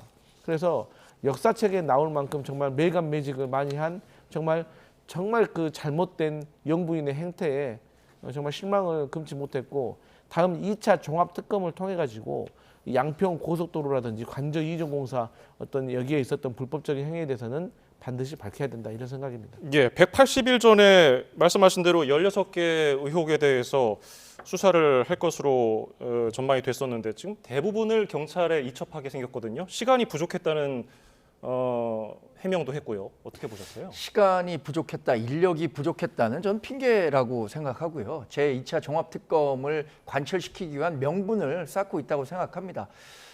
대부분의 사안과 관련해서 정말 특검이 눈에 쌍심지를 켜고 있는 사건 없는 사건 다 들여다봤습니다. 지금 주목해서 언급하신 양평 고속도로와 관련해서도 당시에 그 유력 정치인인 원희룡 전 장관이 개입돼 있다라는 의혹 때문에 훨씬 더 특검에서 집중해서 파악했을 거예요. 그런데 거기에 개입했다라는 결정적 증거 하나 찾지 못했는데 이걸 제2차 종합특검 해갖고 늘린다고 해서 없었던 사실이 나오겠습니까? 저는 그런 것들을 고려한다면 지금 그 수사했었던 내용들은 이제 정권도 바뀌고 정상적인 수사 당국이 수사를 하면 되는 일이에요. 그런데 이거를 정치적 편향성을 계속해서 의심받을 수밖에 없는 특검을 통해서 수사를 한다고 한다면 이거 다음 해 6월에 있는 지방선거에 영향을 미치려고 한 거 아니냐라는 의심을 할 수밖에 없다고 생각합니다. 지금 정도의 결과도 사실 성공적인 특검이라고 민주당이 자부하기도 어려운 성적표라고 저는 평가합니다. 예. 자, 다음으로 청와대 얘기를 해보겠습니다. 오늘 이재명 대통령이 청와대로 첫 정식 출근을 했죠. 통합 넥타이로 불리는 빨간색, 파란색, 흰색 줄무늬가 들어간 넥타이도 착용한 것이 눈길을 끌었는데 오늘 첫 출근 어떻게 해보셨어요? 대통령께서 조금 의미가 있는 날에는 통합을 상징하는 넥타이를 매시는 것을 봤습니다. 그만큼 오늘 청와대로 다시 복귀하시고 첫 번째 출근하신다는 것은 사실 국가의 정상화를 저는 나타내는 거라고 생각합니다. 이 청와대는 그야말로 상징성과 역사성 그리고 대통령의 정통성을 상징하는 건데 그야말로 윤석열 전 대통령이 본인 마음대로 2달 만에 뚝딱 졸속으로 용산으로 나가버린 거죠. 그래서 저는 오늘 같은 날에 물론 이재명 대통령께서 첫 번째로 출근하신 것도 의미가 있는 거지만 왜 윤석열 전 대통령은 용산으로 나갔을까라는 것에 대해서 우리가 더 늦기 전에 좀 제대로 좀 규명을 해야 되지 않을까? 윤석열 전 대통령이 청와대를 버리고 용산 나가면서 공간의 의식을 지배한다 이런 말을 하셨습니다. 그러면서 최고의 지성들과 밤 늦게까지 도시락 먹으면서 회의하고 국가 발전을 위해서 일하겠다라고 했는데 최고의 지성 대신에 충성파 군인들이 있었고 도시락 대신에 폭탄주 세트가 있었어요. 그래서 날마다 뭐 밤늦게까지 회의하겠다고 했는데 출근도 제대로 안 하고 빈차행렬이 갔다는 거 아니겠습니까? 그래서 앞으로는 아무리 대통령이라고 하더라도 이 대통령의 집무실을 바꾸는 그러니까 국가 예산도 지금 뭐 당시만 832억 들어가고 이번에 복귀하는데 500억 들어가고 실제로 따져보면 뭐 1조 가까이 들었다는 얘기 아니겠습니까? 그래서 이 대통령이라고 할지라도 국가의 중요한 문제에 대해서 졸속으로 결정할 수 없는 그런 좀 시스템을 마련해야 되는 그런 교훈으로 삼아야 된다 이렇게 생각합니다. 예, 애초에는 청와대 본관하고 이제 비서관들하고 물리적 거리가 있기 때문에 소통 문제가 지적됐었는데 이재명 대통령은 여민관을 집무실로 택했거든요. 이 점은 어떻게 해석하세요? 대통령과 비서진이 가까이서 근무하는 것이 맞는 방향이죠. 저는 이 부분과 관련해서는 대통령 나름의 좋은 그 결론을 내렸다라고 평가합니다. 근데 이재명 대통령 뭐 넥타이 맨 거 갖고 지금 얘기하는데 넥타이 바꿈에서 협치가 된다면 어느 대통령이든 넥타이 한번 안 고쳐 맺겠습니까? 여러 대통령들도 협치하겠다라는 생각을 했지만 넥타이 하나 갖고 될 일은 아니죠. 정말 협치를 하겠다는 의지가 있다면 지금 청와대로 들어가면서 정상 국가화됐다라고 공언했잖아요. 그러면 내란 전담 재판부 그거 법안 통과시켰는데 국회에서 거부하면 됩니다. 허위조작정보처벌법 그 거부권 행사하면 됩니다. 두 법안 모두 위헌적인 요소 때문에 관련 당사자들이 굉장히 반발하고 있거든요. 법조계에서는 내란 전담 재판부 위헌성 있다고 하고 이 허위조작정보처벌법은 언론계 종사자들이 국민의 표현의 자유를 억압한다. 언론의 취재권 제한한다. 이렇게 반대하고 있습니다. 종사자들의 이야기를 잘 듣고 그것을 따르는 게 진짜 협치지 본인 지지자들이 원한다고 해서 일방적으로 법 만들고 통과시키고 이게 협치는 아니잖아요. 그래서 정말 대통령이 협치의 의지가 있다면 제가 말씀드린 두 가지 법안에 대해서 거부권 행사하는 게 우선일 것이라고 생각합니다. 예, 오늘 말씀 여기까지 듣죠. 강성필 민주당 부대변인, 정광재 동해안정치연구소장이었습니다. 감사합니다.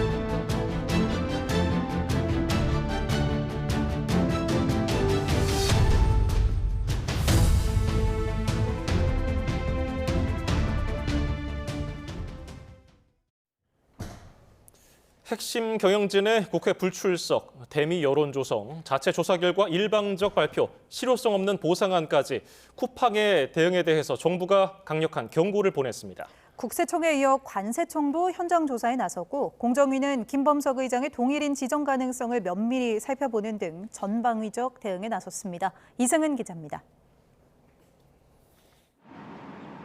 국세청에 이어 관세청도 쿠팡에 대한 현장 조사에 나섰습니다. 한국법인과 미국 본사 간 외환 결제 내역은 물론 직수입품 관련 관세 포탈 여부, 개인 통관부호 관리 실태와 유출 여부도 확인할 계획입니다. 백영훈 과학기술부총리 주재 쿠팡 사태 범정부 TF회의도 다시 열렸습니다. 쿠팡의 대응을 강력하게 경고하고 전방위적, 종합적 대응에 나서기로 했습니다. 일단 각 기관별 엄정한 조사를 강조했습니다. 과기정통부는 사고 원인과 쿠팡의 보안 문제점을, 개인정보위는 개인정보보호법 위반 여부를, 금융위는 부정결제 가능성과 고금리 대출 관행을, 경찰청은 피의자 검거에 주력하기로 했습니다. 고용부와 국토부는 종사자 관련 실태를 점검하고 공정위는 영업정지 여부와 복잡한 쿠팡 탈퇴 절차에 대한 대응을 검토합니다. 공정위에서는 나아가 김범석 의장에 대한 공정거래법상 동일인 지정을 면밀히 검토하겠다는 발언도 나왔습니다. 공식적으로는 쿠팡 본사의 부서 책임자급으로 돼 있는 김 의장의 동생 유석 씨가 사실상 한국법인 부사장이라는 주장이 나왔기 때문입니다. 쿠팡은 지난 5년간 유석 씨가 경영에 관여하지 않았다는 이유 등으로 김 의장의 동일인 지정을 피해왔습니다. 쿠팡의 김범석 의장이 본인의 친동생이 부사장으로 있기 때문에 그 친동생하고 가장 많은 소통을 하지 않을까 싶습니다. 김 의장이 동일인으로 지정되면 사익 편취 금지 등 대기업 관련 규제는 물론 특수관계인까지 주식거래 내역 등을 신고해야 하고 어기면 처벌을 받게 됩니다. 국내 여론에 아랑곳하지 않고 미국 정계의 어머 속에 버티기에 들어간 쿠팡. 영업정지나 각종 법적 제재는 민관합동조사단의 조사 결과가 나온 뒤에나 본격 검토에 들어갈 수 있을 것으로 보입니다. YTN 이승은입니다. 쿠팡은 개인정보 유출 사태 자체 조사와 관련해서 부적절하다는 논란이 일자 연일 정부 지시를 강조하고 있습니다. 이 정부 중 하나로 지목된 국가정보원은 왜곡된 부분이 있다며 강하게 반박했습니다. 또 쿠팡은 이 피의자의 노트북을 경찰에 제출하기 전 이미 직접 포렌식했다는 사실을 알리지 않은 걸로 파악됐습니다. 유서현 기자가 단독 보도합니다. 쿠팡은 개인정보 유출 사건과 관련해 자체 조사 논란이 불거지자 정부 공조와 지시에 따른 것이라고 주장하고 있습니다. 그런데 정부로 지목된 국가정보원은 쿠팡 측 주장에 왜곡된 부분이 있다며 강하게 반박했습니다. 국정원 관계자는 YTN과의 통화에서 쿠팡이 입장문 형식의 보도자료에서 정부를 언급하며 공조와 협력을 했다고 주장했지만 국정원과 무관한 부분이 상당수라고 밝혔습니다. 쿠팡이 정부와 협력했다는 내용 가운데 일부 국정원으로 추정되는 부분 또한 사실과 다르거나 왜곡된 부분이 있다는 게 국정원 입장입니다. 경찰 또한 불편한 내부 분위기를 드러냈습니다. 쿠팡은 지난 21일 중국 현지 강에서 건져 올렸다는 노트북을 이미 제출하며 경찰 참고인 조사까지 받았는데 당시 노트북에 대해 이미 직접 포렌식을 마쳤다는 사실은 밝히지 않은 거로 파악됐습니다. 경찰 관계자는 쿠팡 측이 참고인 조사 당시 자체 조사나 포렌식 진행 사실은 진술하지 않았다고 거듭 강조했습니다. 경찰은 일단 쿠팡 본사 압수수색을 통해 확보한 디지털 자료와 압수물을 분석하고 있습니다. 그러면서 만약 쿠팡이 조작된 자료를 제출한 거로 확인되면 엄중히 책임을 묻겠다고 강조했습니다. 쿠팡이 낸 입장문에 대해 국정원부터 경찰까지 정부기관이 잇따라 반박에 나선 가운데 쿠팡은 현재로서는 제공된 정보 외에는 확인이 불가하다는 입장을 밝혔습니다. YTN 유서연입니다. 정부가 해킹 방지를 소홀히 한 책임을 물어서 KT에 모든 가입자의 위약금을 면제하라고 요구했습니다. 민관 합동조사 결과 KT 서버에서는 100개가 넘는 악성 코드가 무더기로 쏟아져 나왔습니다. 박기환 기자가 보도합니다. 민관 합동조사를 마친 정부는 KT에 이번 사이버 침해 사고에 대한 과실이 있다고 인정했습니다. 불법 이동 기지국, 펜토셀 인증서 등을 KT가 허술하게 관리한 탓에 무단결제 범행에 악용됐다는 설명입니다. 여기에 가입자들의 음성통화 내용과 문자까지 모두 빼앗긴 건 안전한 통신망이라는 통신사업자의 기본 의무를 저버린 것이라고 봤습니다. 무단결제 피해자뿐 아니라 사실상 모든 가입자가 위험에 노출된 것이라면서 전 가입자에 대한 위약금 면제를 요구했습니다. 이번 침해 사고는 KT 전체 이용자를 대상으로 KT 이용약관상 위약금을 면제해야 하는 회사의 기책 사유에 해당한다고 판단하였습니다. 이뿐만이 아닙니다. KT가 지난해 서버에서 외부 침입 흔적을 확인하고도 신고하지 않고 무마하려 한 위법 행위에 대해선 과태료를 부과키로 했습니다. 여기에 더해 조사 과정에서 KT가 확인하지 못한 악성 코드도 무더기로 쏟아졌습니다. 모두 합쳐 94대 서버에서 악성 코드 103개 종이 확인됐는데 일부는 SK텔레콤 서버에서 발견된 것과 유사했습니다. SKT의 그 BPF도 한 3가지 유형이 발견됐었는데요. 이번에 KT 쪽에서 그 유형 비슷한 게 나왔습니다. 동일한 공격자로 단정 짓는 부분에 대해서는 일단은 결론을 내기가 좀 어려운 상황이었습니다. 조사에서 확인된 무단 소액 결제 피해자는 368명, 피해액만 2억 4,300만 원이었고 단말기 식별번호 등 정보가 유출된 사람도 2만 2천 명이 넘었습니다. 정부는 KT에 일단 재발 방지 조치 계획을 다음 달까지 제출하라고 요구했습니다. KT는 정부 발표 직후 고객 보상과 정보 보안 혁신안을 확정해 발표하겠다면서 위약금 면제 요구에 대한 즉답은 피했습니다. YTN 박견입니다. KT 무단 소액 결제 사건 조사는 일단락됐지만 풀리지 않은 의문이 많습니다. 범인들은 무려 1년 전부터 범행을 준비했고 도청까지 가능했던 것으로 파악됐는데요. 핵심인 정보 유출 경로는 물론 주범의 행방도 여전히 안개 속입니다. 부장원 기자가 보도합니다. KT 무단결제 사태와 관련한 조사가 마무리되면서 사태의 윤곽이 조금씩 드러나고 있습니다. 범인들은 최초 피해가 발생하기 1년 전인 지난해 4월 범행을 시도했는데 장비 문제로 실행하지는 못한 것으로 파악됐습니다. 8일간 서울 전역을 돌아다니며 운영하였으나 장비가 정상 작동되지 않아 운영을 종료하였습니다. 범행에 쓰인 불법 소형기지국 장비 이른바 펜토셀은 지난 2019년 경기 북부 지역의 군부대에 설치됐던 것으로 확인됐습니다. 막사 이전 과정에서 유실된 것을 범인들이 손에 넣은 건데 이를 통해 언제 어디서든 KT망에 접속하고 이용자 휴대전화에서 문자와 통화까지 몰래 들여다볼 수 있었던 것으로 드러났습니다. 사실상 KT 모든 이용자가 도청 위험에 노출돼 있었던 겁니다. 이용자가 송수신하는 평문의 문자, 음성통화 정보를 탈취할 수 있는 위험한 상황에 이용자가 노출된 것이며 실제 일부 지역에서 피해도 발생하였습니다. 다만 3개월에 걸친 합동조사에서도 가입자의 주민등록정보 등 소액결제에 필요한 핵심 정보가 어떻게 유출됐는지는 확인되지 않았습니다. 여전히 추가 범죄 가능성이 남아있는 것으로 미완의 조사라는 지적이 나오는 이유입니다. 개인정보가 그 DB를 통해서 유출된 흔적은 없다는 것이 저희들 판단입니다. 이 부분은 개인정보보호위원회에서 보다 더 추가적인 조사를 통해서 경찰은 현재까지 불법 기지국 운영자를 비롯해 5명을 구속하는 등 총 13명을 검거했습니다. 다만 범행을 주도하며 사건의 실마리를 쥔 중국인 윗선과 해킹에 쓰인 노트북의 행방은 여전히 안개 속입니다.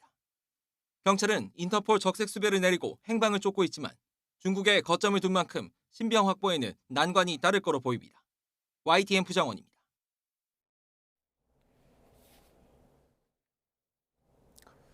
네, 올해 한국 수출이 처음으로 7천억 달러를 돌파했습니다. 세계에서 6번째입니다.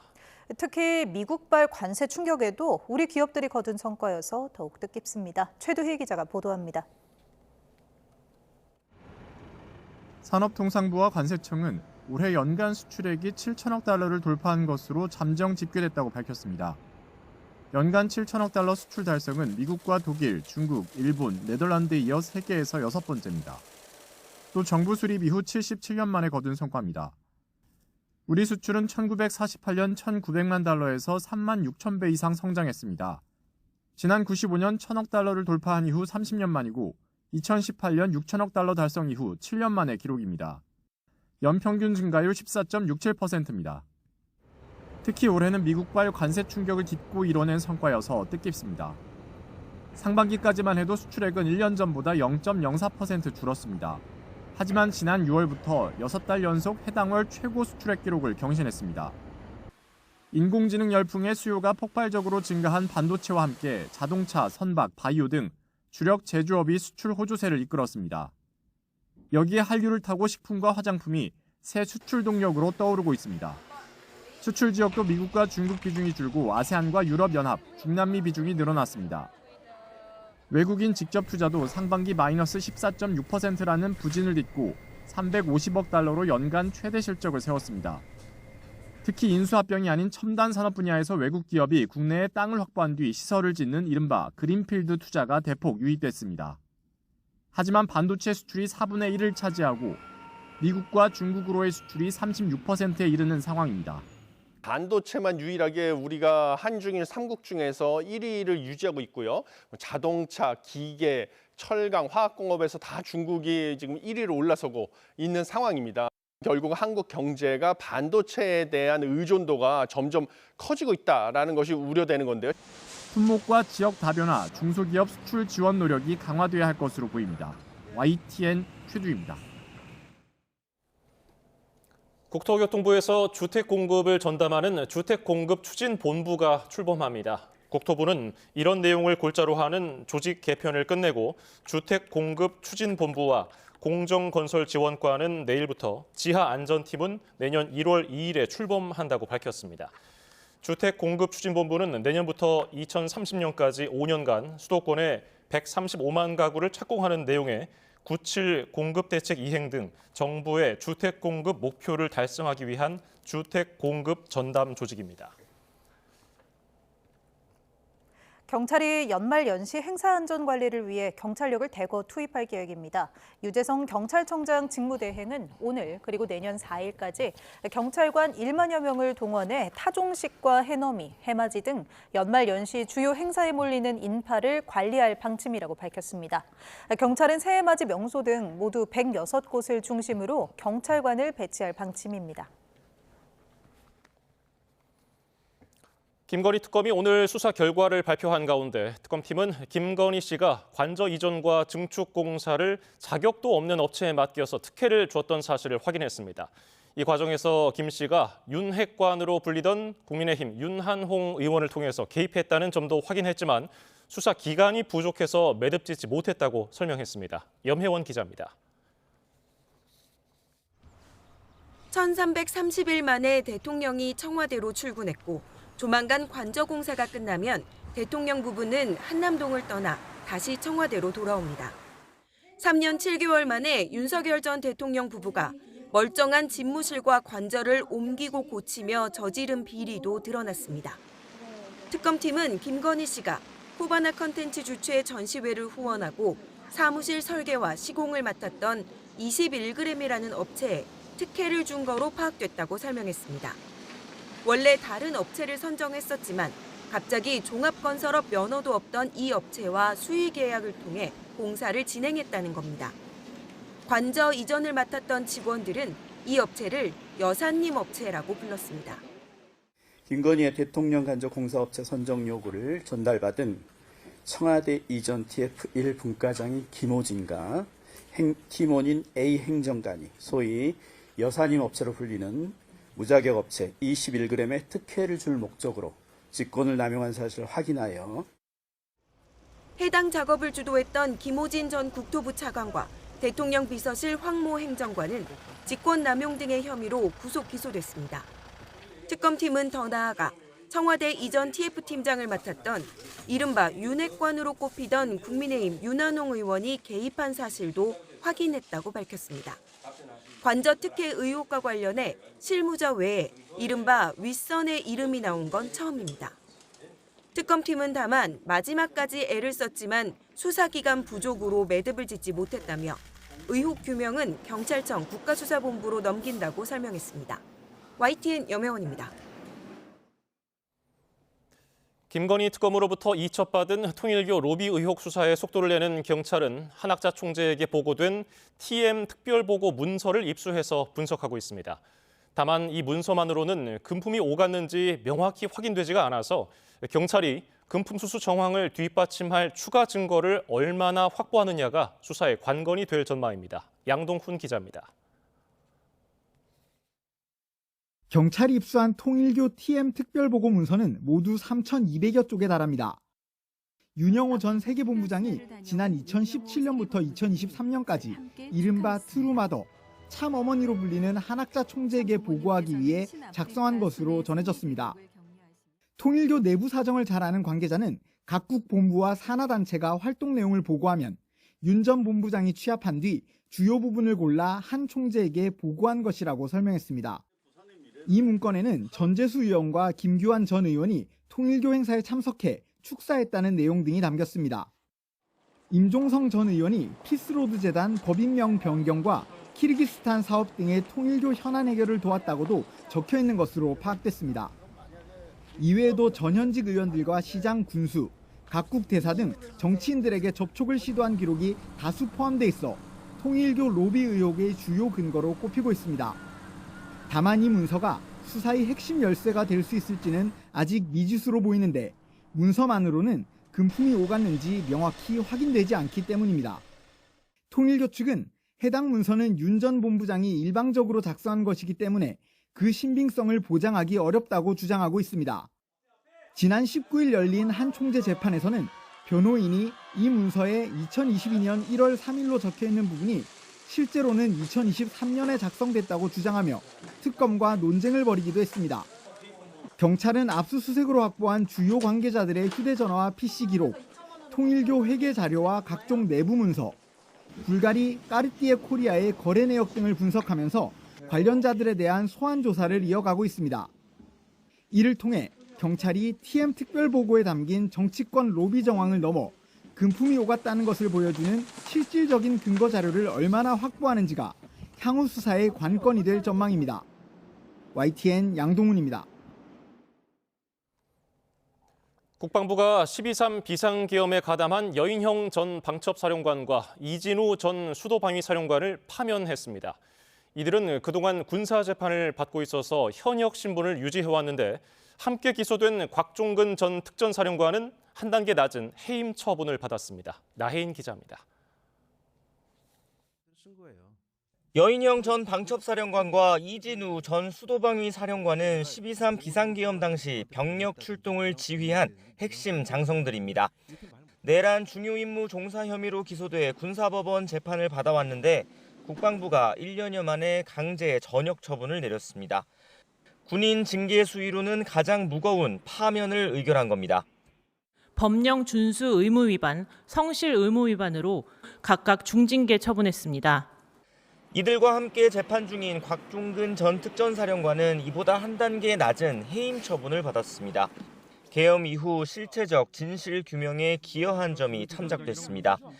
파면과 해임 모두 불명예 강제 전역 처분이지만 해임의 경우 금품 비위가 아니면 군인연금은 그대로 지급되는 것으로 알려졌습니다. 제가 받은 임무가 국회와 선관위, 민주당사, 여론조사꽃에서 6개였는데 한 임무를 받은 시점이 일요일 12월 1일 정도 됐습니다. 군복을 벗게 된 이들은 이제 민간법원에서 재판을 받게 됩니다. 다음 달 4일 구속기한 만료를 앞둔 문상호 전 정보사령관의 경우 군사법원의 추가 구속영장 심사를 거쳐 징계 여부가 확정될 전망입니다. 국방부는 또 계엄 당시 이른바 계엄버스 탑승을 지시한 고현석 전 육군 참모 차장 역시 파면 처분했습니다. 국회가 계엄 해제를 의결한 뒤 부하의 만류에도 선관위 출동 명령을 실행한 방첩사 소속 대령은 재심사 끝에 정직 2개월 중징계가 결정됐습니다. YTN9입니다. 뉴진스의 완전체 복귀를 다시 보기 힘들어질 전망입니다. 어도어가 한 달 넘는 논의 끝에 멤버 다니엘에게 계약 해지를 통보했는데요. 한이는 소속사 복귀를 결정했고 민지는 아직 결론이 나지 않았습니다. 김승환 기자가 보도합니다. 앞으로 뉴진스 5인 완전체 무대는 기대하기 어려워졌습니다. 어도어가 다니엘에게 전속 계약 해지를 통보했기 때문입니다. 어도어는 계약 위반을 이유로 위약벌과 손해배상을 청구하는 절차에 들어갔습니다. 소속사는 이번 분쟁의 배경으로 다니엘 가족 1명과 민희진 전 대표를 지목하며 이들을 상대로 손해배상 소송도 진행합니다. 두 사람이 뉴진스 이탈과 복귀 지연에 중대한 책임이 있다는 겁니다. 어린애들을 그렇게 막 위해줘야 된다 막 이러면서 왜 그걸 이렇게 갈라치려고 하는지를 모르겠어요. 이와 함께 어도어는 분쟁 과정에서 발생한 논란에 대해 말할 기회를 가질 거라면서 그 시기와 방식을 논의 중이라고 설명했습니다. 복귀가 정리되지 않았던 멤버 3인 중 다니엘이 계약 해지된 가운데 한이는 소속사로 돌아오기로 했습니다. 남극에 갔던 한이는 가족들과 국내로 들어와 소속사와 깊이 있는 대화를 나눴고 진솔한 대화 끝에 함께하기로 했다는 게 소속사 설명입니다. 다만 어도어는 민지와 관련해 상호 간 이해를 넓히기 위한 논의를 이어가고 있다고 말했습니다. 이로써 뉴진스 멤버 5명 가운데 복귀가 확정된 멤버는 지난달 발표한 해린 해인에 이어 이번에 한이까지 3명입니다. 조만간 민지까지 합류하게 되면 뉴진스는 다니엘이 빠진 4인 체제로 활동을 재개할 가능성이 있습니다. YTN 김승환입니다. 여기 어마어마한 규모를 자랑하는 이곳, 지난 11월 문을 연 세계 최대 규모의 이집트 대박물관입니다. 6,000년 이집트 역사가 담긴 유물들 10만여 점으로 하루 종일 둘러봐도 2달이 더 걸릴 정도라는데요. 궁전만큼 웅장한 박물관이지만 이곳의 상징과도 같은 왕비가 아직 돌아오지 못하고 있습니다. 함께 보시죠. 이름처럼 눈부신 미모를 자랑했다는 이집트 왕비 네페르티티의 흉상입니다. 3,300년이 넘는 시간 동안 화려한 아름다움을 그대로 간직한 이집트 최고의 걸작으로 평가받고 있습니다. 하지만 지금은 독일 베를린 국립신박물관에서 베를린의 모나리자라는 별명으로 불리는데요. 이집트가 영국의 식민 지배를 받던 1900년대 초반 독일의 고고학자에 의해 독일로 밀반출된 채 여전히 돌아오지 못하고 있습니다. 그동안 반환을 꺼려왔던 다른 유럽 국가들도 이집트 대박물관 개관을 계기로 몇 유물들을 반환하기도 했는데요. 네페르티티 흉상 반환에 대한 목소리도 그만큼 커지고 있지만 실제로 성사는 미지수입니다. 현재 흉상을 소장 중인 베를린 신박물관에서는 이동 중 파손 우려를 들며 이렇게 난색을 표하고 있기 때문입니다. 해외 곳곳으로 반출돼 고국으로 돌아오지 못하는 유물들, 비단 이집트만의 이야기는 아니죠. 비슷한 아픔의 역사 속 우리도 공감할 부분이 있는데요. 과연 이집트 사람들은 수천 년 전 조상의 얼굴을 고국에서 만나볼 수 있게 될까요? 다음 소식입니다. 명품 가방과 돈다발을 받고 프로포폴을 불법으로 놔준 의사 등이 재판에 넘겨졌습니다. CCTV에 포착된 화면 보시겠습니다. 서울 강남의 한 병원인데요. 한 여성 환자가 가방에서 뭔가를 보여주고요. 옆에 있는 남성, 의사는 그 안에서 다른 가방을 꺼내 가져갑니다. 프로포폴을 놔주는 대가로 명품 가방을 받은 겁니다. 이번에는 다른 환자인데요. 손에 들고 있는 두툼한 이것, 현금 뭉치를 의사에게 보여주고요. 의사는 거리낌 없이 돈을 받고 남성의 어깨를 툭 칩니다. 이렇게 이 의사는 환자 10명에게 5억 원을 받고 프로포폴 75차례를 불법 투약했습니다. 자, 이번엔 병원 직원들을 향해 V자로 손가락을 펴보이는데요. 무슨 뜻일까요? 진료 없이 다이어트 약 2명분을 달라고 수신호를 보내는 장면입니다. 검찰은 의사와 간호조무사 등 41명을 입건해 24명을 재판에 넘겼습니다.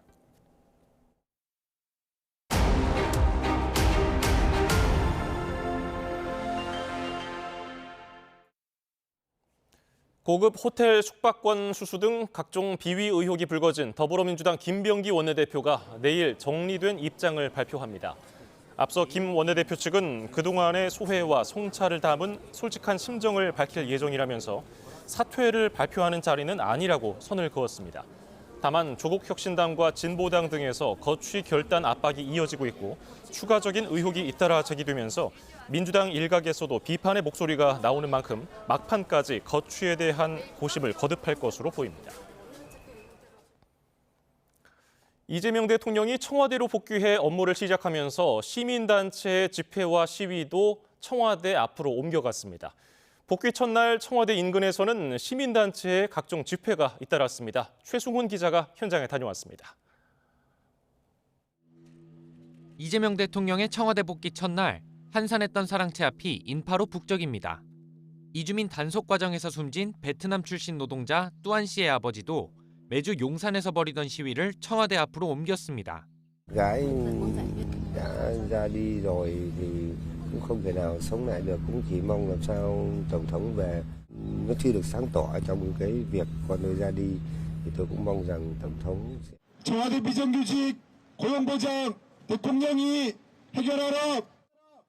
비슷한 시각 청와대 인근 광화문 광장에서는 흰옷을 입은 노동자들이 거리에 모였습니다.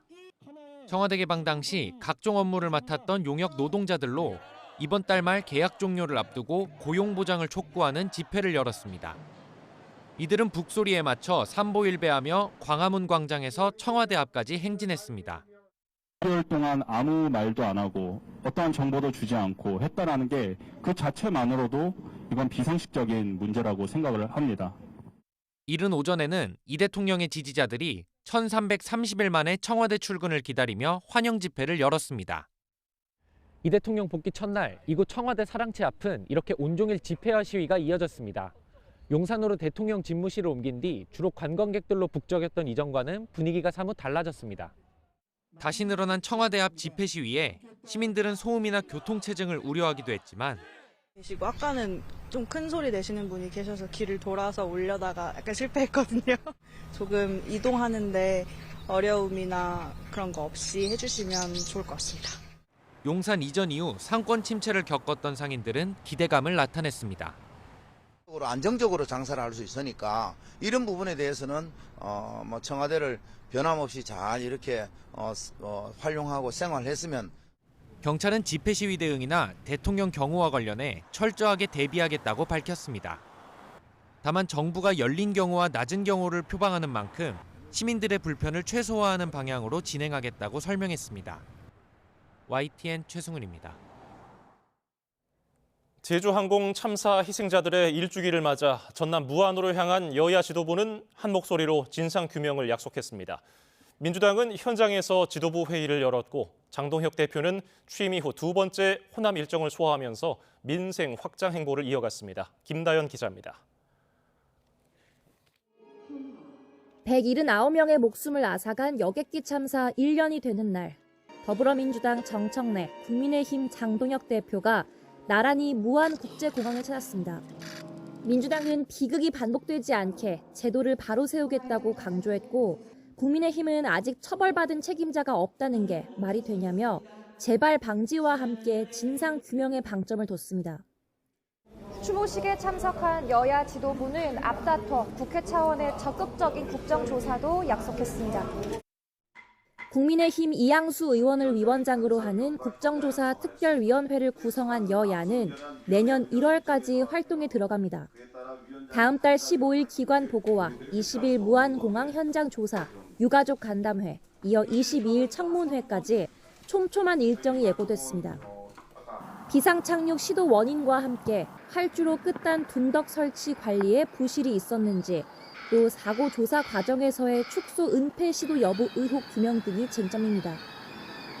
추도식에 앞서 현장에서 최고위원회의를 열어 호남 민심 선점에 나선 민주당.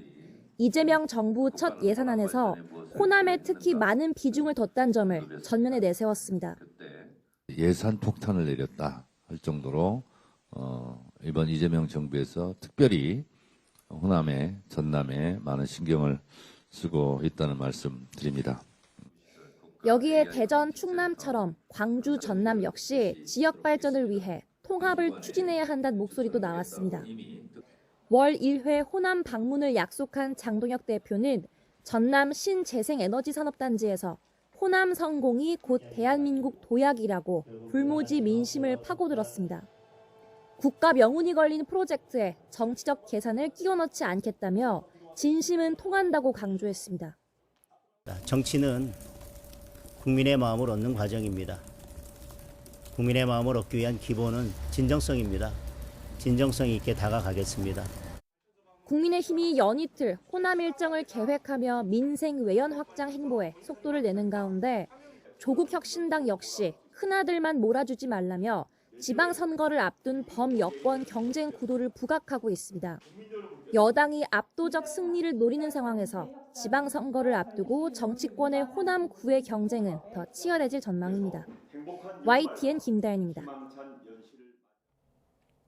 북한이 나흘 만에 다시 미사일 도발에 나섰습니다. 일본 열도까지 사정거리에 둔 장거리 전략 순항미사일을 시험 발사했는데요.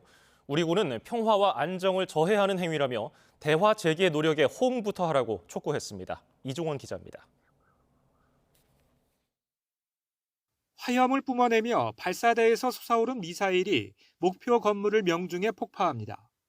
북한이 서해상에서 장거리 전략 순항 미사일을 시험 발사했다며 공개한 사진입니다. 북한 매체들은 이 미사일들이 각각 1200초 안팎, 즉 2시간 50분가량을 설정된 궤도를 따라 날아가 표적을 명중했다고 보도했습니다. 전투 능력을 검열하고 미사일 병들을 기동과 화력 임무 수행 절차에 속달시키며 해당 전략 무기 체계의 신뢰성을 점검하는 데 목적을 두고 진행했습니다. 현장을 참관한 김정은 국무위원장은 이번 훈련이 자위권 행사 차원이라고 주장하며 핵 전투 무력의 무한 발전에 총력을 다하겠다고 말했습니다. 북한은 장거리 전략 순항 미사일에 핵탄두를 탑재할 수 있다고 주장해왔는데 공개된 시험 발사 목적을 고려하면 실전 배치한 상태로 보입니다. 특히 사거리는 공개하지 않았지만 비행 시간을 보면 2,000km는 넘게 비행한 것으로 추정됩니다. 2시간 50분 이상의 장시간 비행 역량을 과시한 것은 한반도 전역은 물론 주일 미군 기지까지 정밀 타격할 수 있는 능력을 입증하려는 의도입니다. 북한의 미사일 도발은 나흘 만으로 김 위원장은 지난 24일 핵잠수함 건조 현장을 시찰하는 등 연말을 맞아 군사 행보가 부쩍 늘었습니다.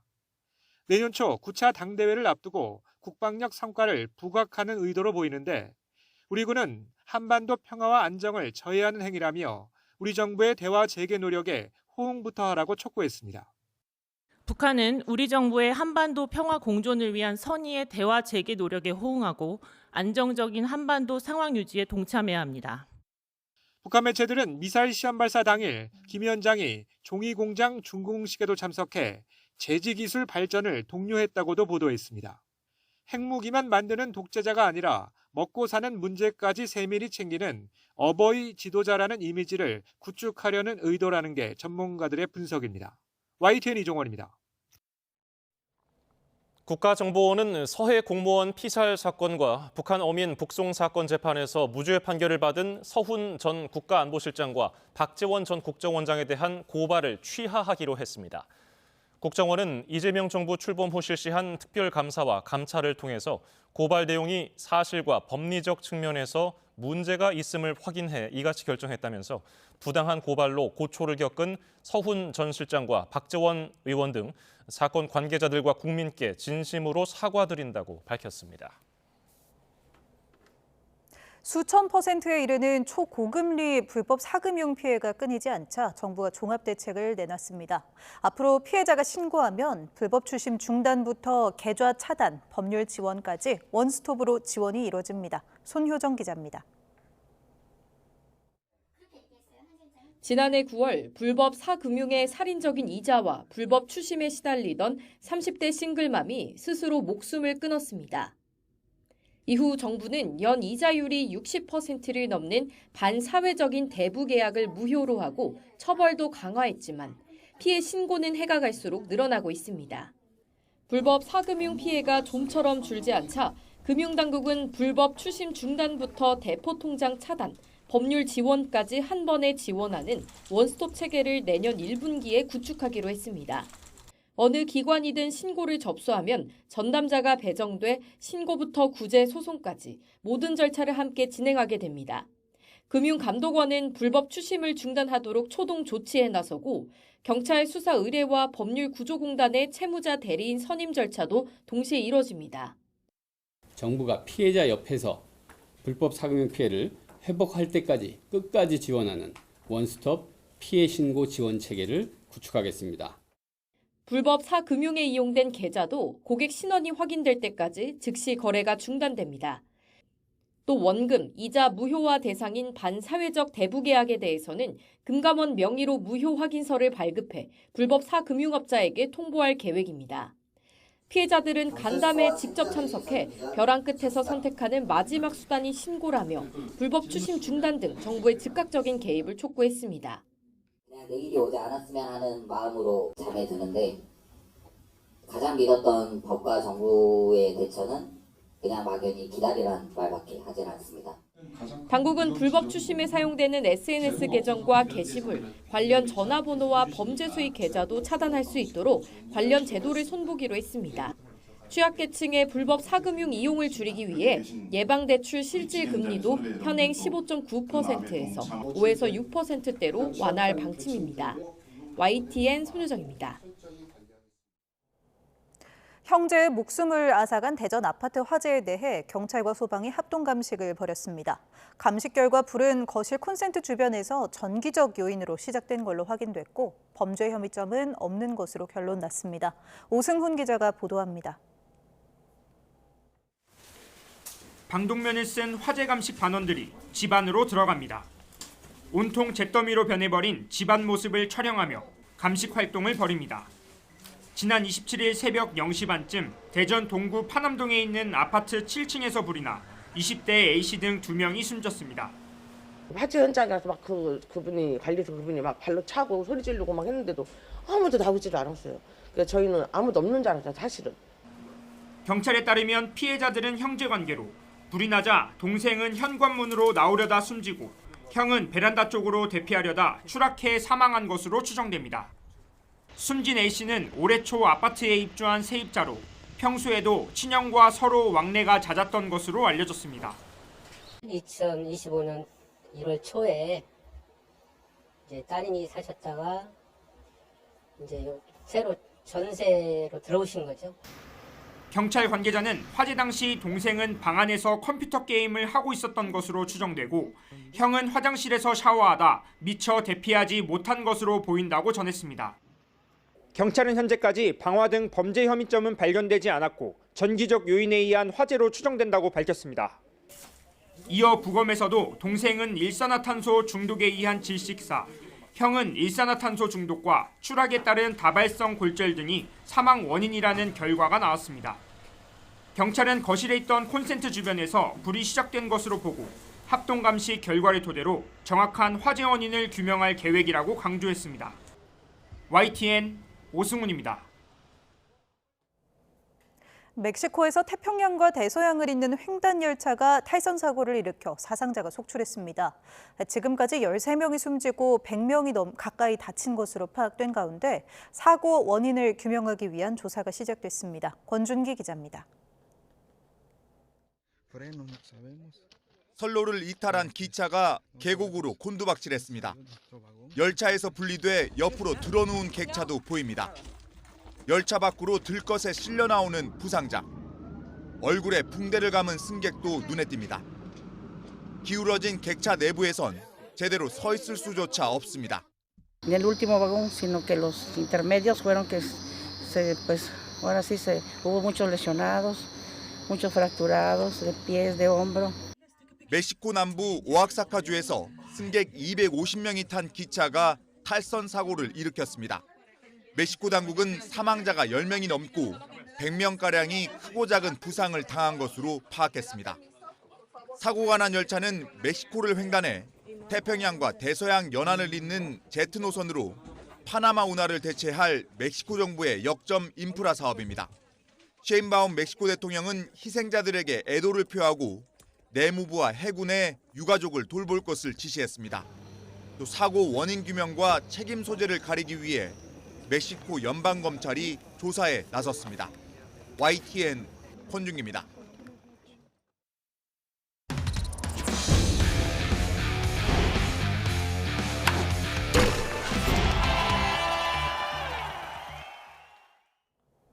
대한항공 여자 탁구단이 장애인 선수단과 합동훈련을 실시했습니다. 세계 왕중왕전에서 우리 선수 최초로 금메달을 따내며 빛나는 한 해를 보낸 신유빈도 보람찬 땀방울을 흘렸습니다. 보도에 이경재 기자입니다. 1년 내내 전 세계를 돌며 누구보다 바쁜 시간을 보낸 신유빈이 휴가를 마치고 곧장 훈련장을 찾았습니다.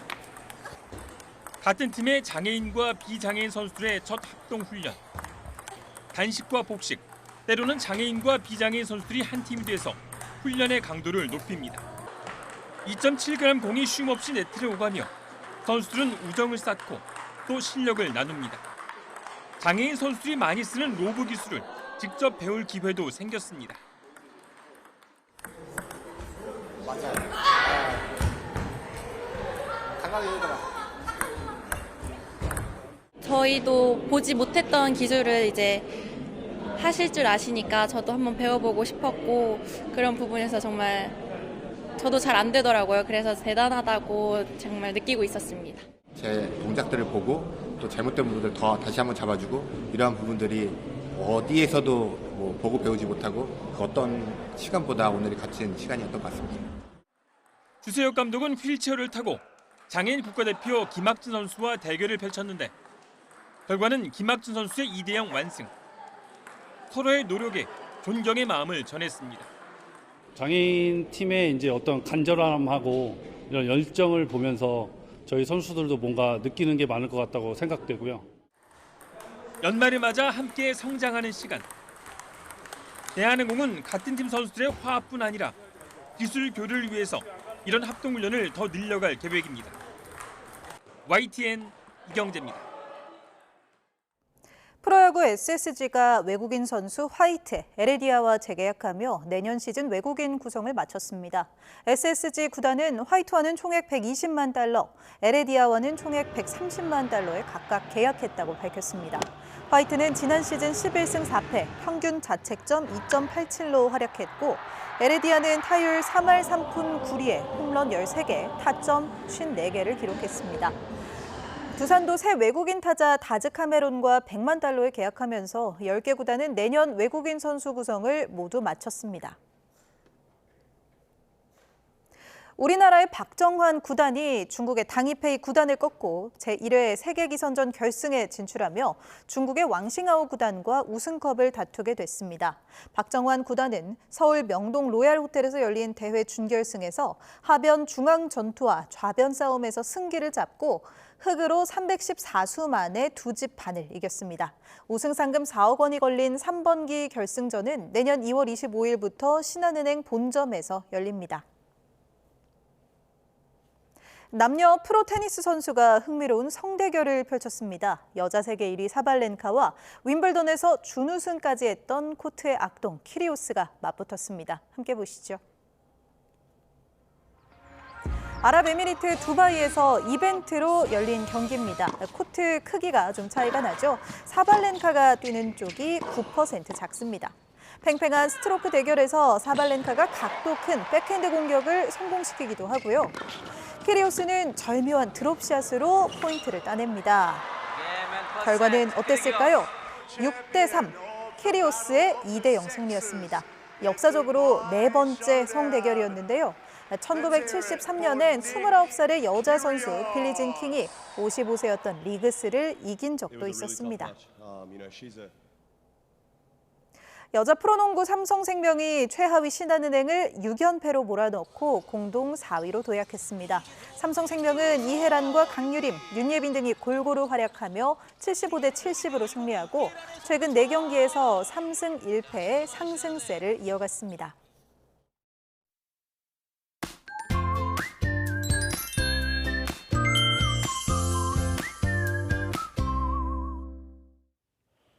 오늘은 추위가 주춤하며 미세먼지가 기승을 부렸습니다. 내일은 다시 영하권 추위가 찾아오겠는데요. 내일 서울 아침 기온은 영하 3도로 오늘보다 무려 7도나 낮겠고요. 한낮에도 2도 선에 머물겠습니다. 내일은 전국이 대체로 맑겠고 대기질도 양호하겠는데요. 다만 동해안 지역은 메마른 날씨가 이어지겠습니다. 불씨 관리도 철저히 해주셔야겠습니다. 내일 아침 기온은 대부분 영하권으로 떨어지겠습니다. 서울이 영하 3도, 대구는 영하 1도로 출발하겠고요. 낮 기온은 오늘보다 5도에서 7도가량이 낮겠습니다. 서울이 2도, 대전은 4도, 부산은 9도를 보이겠습니다. 올해 마지막 날에는 세미탄파가 찾아오겠고요. 해넘이와 해돋이는 대부분 지역에서 감상할 수 있겠습니다. 지금까지 날씨 정보였습니다. 월요일 뉴스나이트 마칩니다. 시청해주신 여러분 고맙습니다.